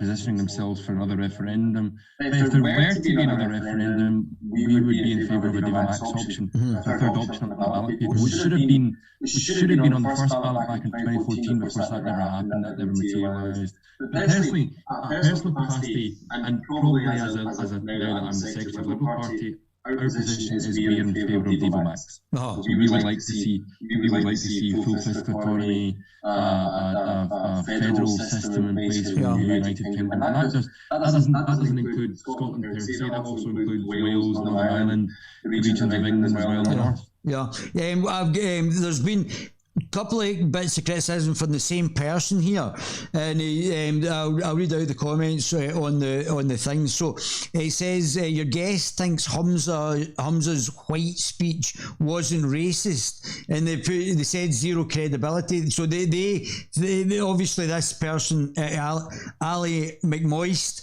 is criticised the fact that you don't think the speech was racist in itself. I mean, I think you articulated that. I don't know if I'd go as far as saying it was racist per se, because he wasn't attacking white people in virtue of the fact that they were white. He was just alluding to the fact that all the positions were all headed up by white people. Does that make sense, David? So I think there's a clear distinction there. Right, so but okay, but let me reverse this, because I think I understand where this is going from. Say they said I was in the speech and I said I made the speech, but I changed it to black or brown or whatever. It doesn't really matter. But would that be racist if I had said that in the Parliament about black people in the exact same speech? No, not necessarily, David. Okay. No, not necessarily. You're just reversing. All you're doing is just you're reversing. If he turned around and said, "Listen, I can't stand white people. I don't think white people should be in the position that they're in virtue of the fact that they're white," then to me that would be. But that would I be think racism. that's what he was saying, because what you rightly pointed out is that people should be in the position based on the quality, which I agree with, based on the whether or not they're capable of doing the job, regardless of their arbitrary characteristics. But what the Marxist and postmodernist Marxist left want to do is they want to say that this person deserves to get the job because they're a woman, and it's their indemutable characteristics that define whether or not they should get a job, as opposed to. So they are basically being racist and sexist because they're saying, regardless, it's like me going to America and saying there's not any white people that are playing in this basketball team. I know you're all 6'5" athletes, and my contribution might be detrimental, but because I'm white and 5'8", I deserve to get a game. I know what you mean. I'm reluctant to go as far as saying that he's a racist, David. She never made a speech in the first place. Clearly wrong of him to make the speech. The argument that he's made is a straw man argument. It's irrelevant. Because somebody's white, middle-aged, all these things, that has no bearing on whether or not you should be in that position or not. I actually don't believe in racism because it's the human race, and I don't believe like you because you're from a different part of the human race. And wait, let me just say this last bit, and then I'll let you respond. The word racist was popularized in Trotsky's book. So again, this comes back to another communist. The word racist was actually popularized by a communist, which was Trotsky, although the word racism had been used before, but it was popularized by a communist. So carry on, what were you going to say to me? I think there are certainly racists out there in the world. Yeah, I agree. Those that believe in race. Those that believe in race are usually the racists. No, but there are people out there who clearly prejudice against people of different race, of different colour, of a different race, of a different ethnicity, whatever it may be, are actually prejudicing against. I just don't think in this instance that he's necessarily being racist. I just think that he's clearly got the wrong end of the stick, if I could put it in such a manner. Yeah, another thing that the same person's criticised is said no detention centres, open door immigration, obviously what we were discussing earlier on. They want the UN's values in place. The Liberal Party are clearly globally shills.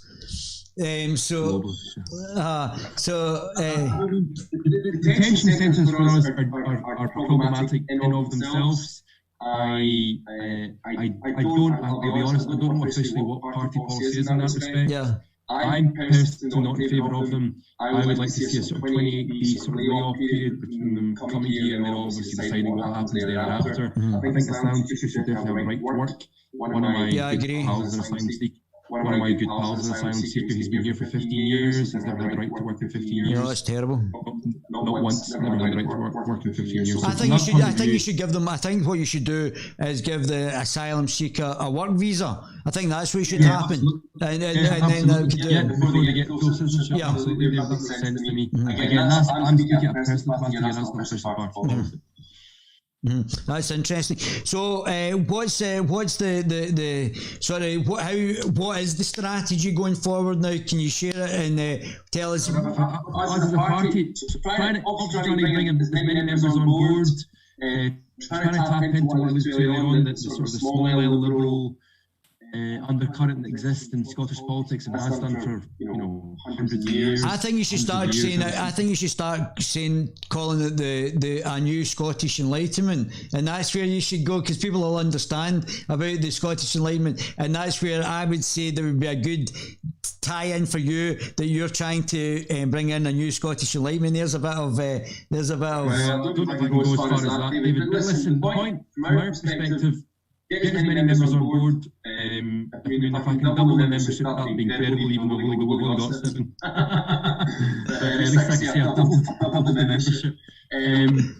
try and get a policy in place that's relevant, a policy proposal that's relevant to Scottish politics, not just at a national level. Obviously, we've got policies that are relevant to the National Party on the whole. And try and get my voice out there. Try and, if it means attacking the SNP on things such as the hate crime bill, then so be it. Yeah.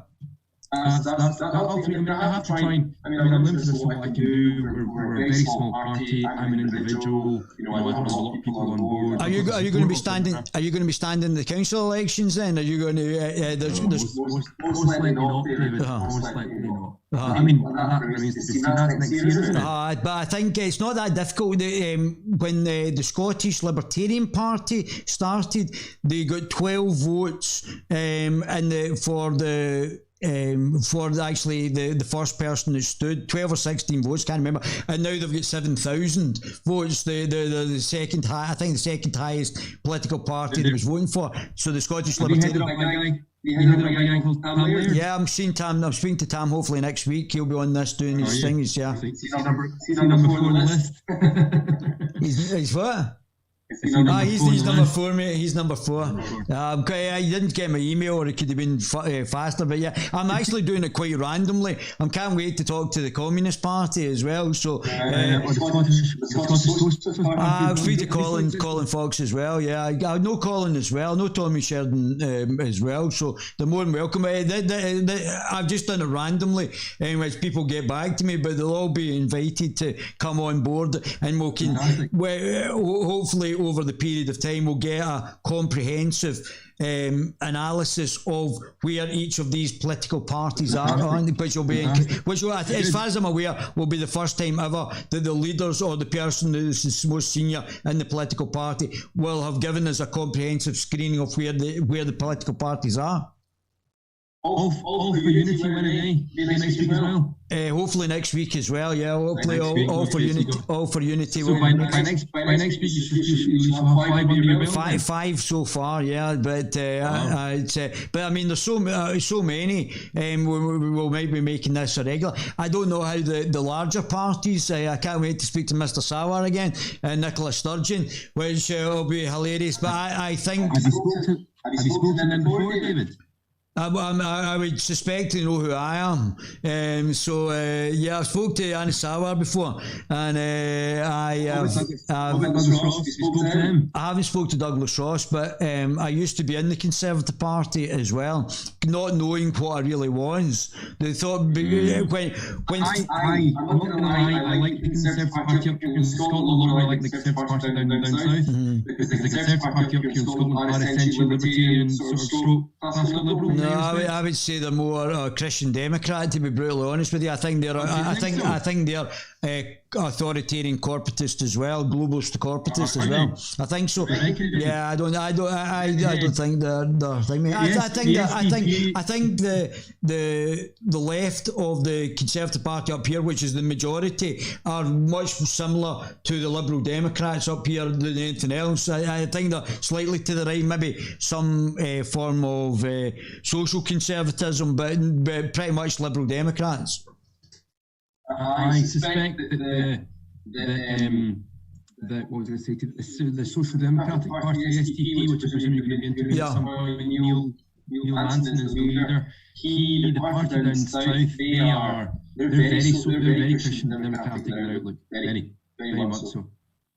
Oh. Yeah, I'm really looking forward to them. I know a lot of the guys. Obviously, I've stood myself, and I know some of the guys. I've spoke to some of the guys from the Social Democrats, and they're a very interesting bunch, because you would think Social Democrats, Tony Blair and Gordon Brown, and even potentially the one that's in, and they're not like that either. So it's quite interesting.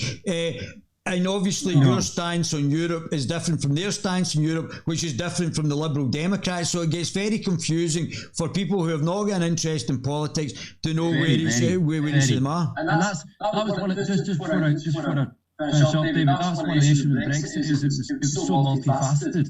I mean, you had our version of Brexit, which is one version of Brexit. You had the Social Democratic Party version of Brexit, which is completely not to use skepticism in its entirety. And you've got You've got Liberal Democrat vision of Brexit. You've got Tony Benn's vision of Brexit. So you've got all these different visions of Brexit, which are just so multifaceted. Yeah. Which are very from a non somebody who's not politically not politically knowledgeable would be very confusing. Yeah, very confusing. Yeah, and I think maybe this, for the first time, will actually give people a resource to look back to if they want to find out more about where the actual parties actually standing on issues. I mean, this is even though we've spent 3 hours, I could probably do another 3 hours with you and break it down even further into subsections of each policy and where it is on the back of that as well. So I mean, that's something we can talk in the future. And also, obviously, there's a couple of things you might be interested in. We're obviously going to do the alternative question time, which you're more than welcome to come forward. In the Meadows in Edinburgh on October the 3rd. There's going to be, I think that a lot of the leaders are wanting to do, there's going to be like a Hyde Park free speech place where speakers can then actually do like Speaker's Corner in Hyde Park, where you'll be able to speak and you can come along and just get your soapbox out and do a wee speech as well. We might get kicked out, but hey ho, it'll be certainly be interesting. It'll be certainly. Please keep me in the loop. I will do. All the political parties are one to keep in the loop on the back of this. But the alternative question time. So you can nominate people to actually come and speak on the Liberal Party's behalf, or if you want to speak on yourself.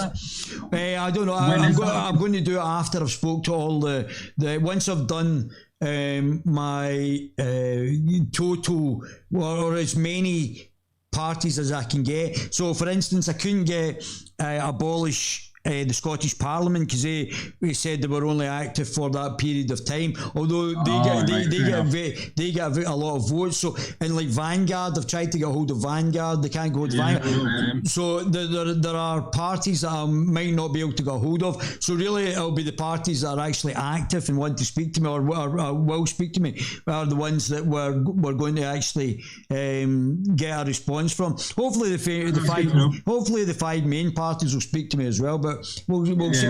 They might see it as a threat, but the alternative question time will be for the smaller parties so that they can actually get a platform to put forward their ideas as well. That's fantastic. Good to hear. Yeah, well, certainly it's been a real pleasure. It's been a pleasure talking to you too. We'll keep in touch. Yeah, we will do. And good luck to your future plans. I hope your strategy works out for the Liberals Party. We're the second oldest party in second oldest party in British politics, despite the fact that nowadays we're very much a minor party. Well, what we might do as well is speak to your chairman. We started off, this is for the 25 biggest Scottish parties, but we might actually go down and do the British parties as well and speak to the people who are representing the British parties as well and give them an opportunity to speak as well. So we'll get your leader out. Thanks very much, mate. Thank you. Take care. Thank you. Bye.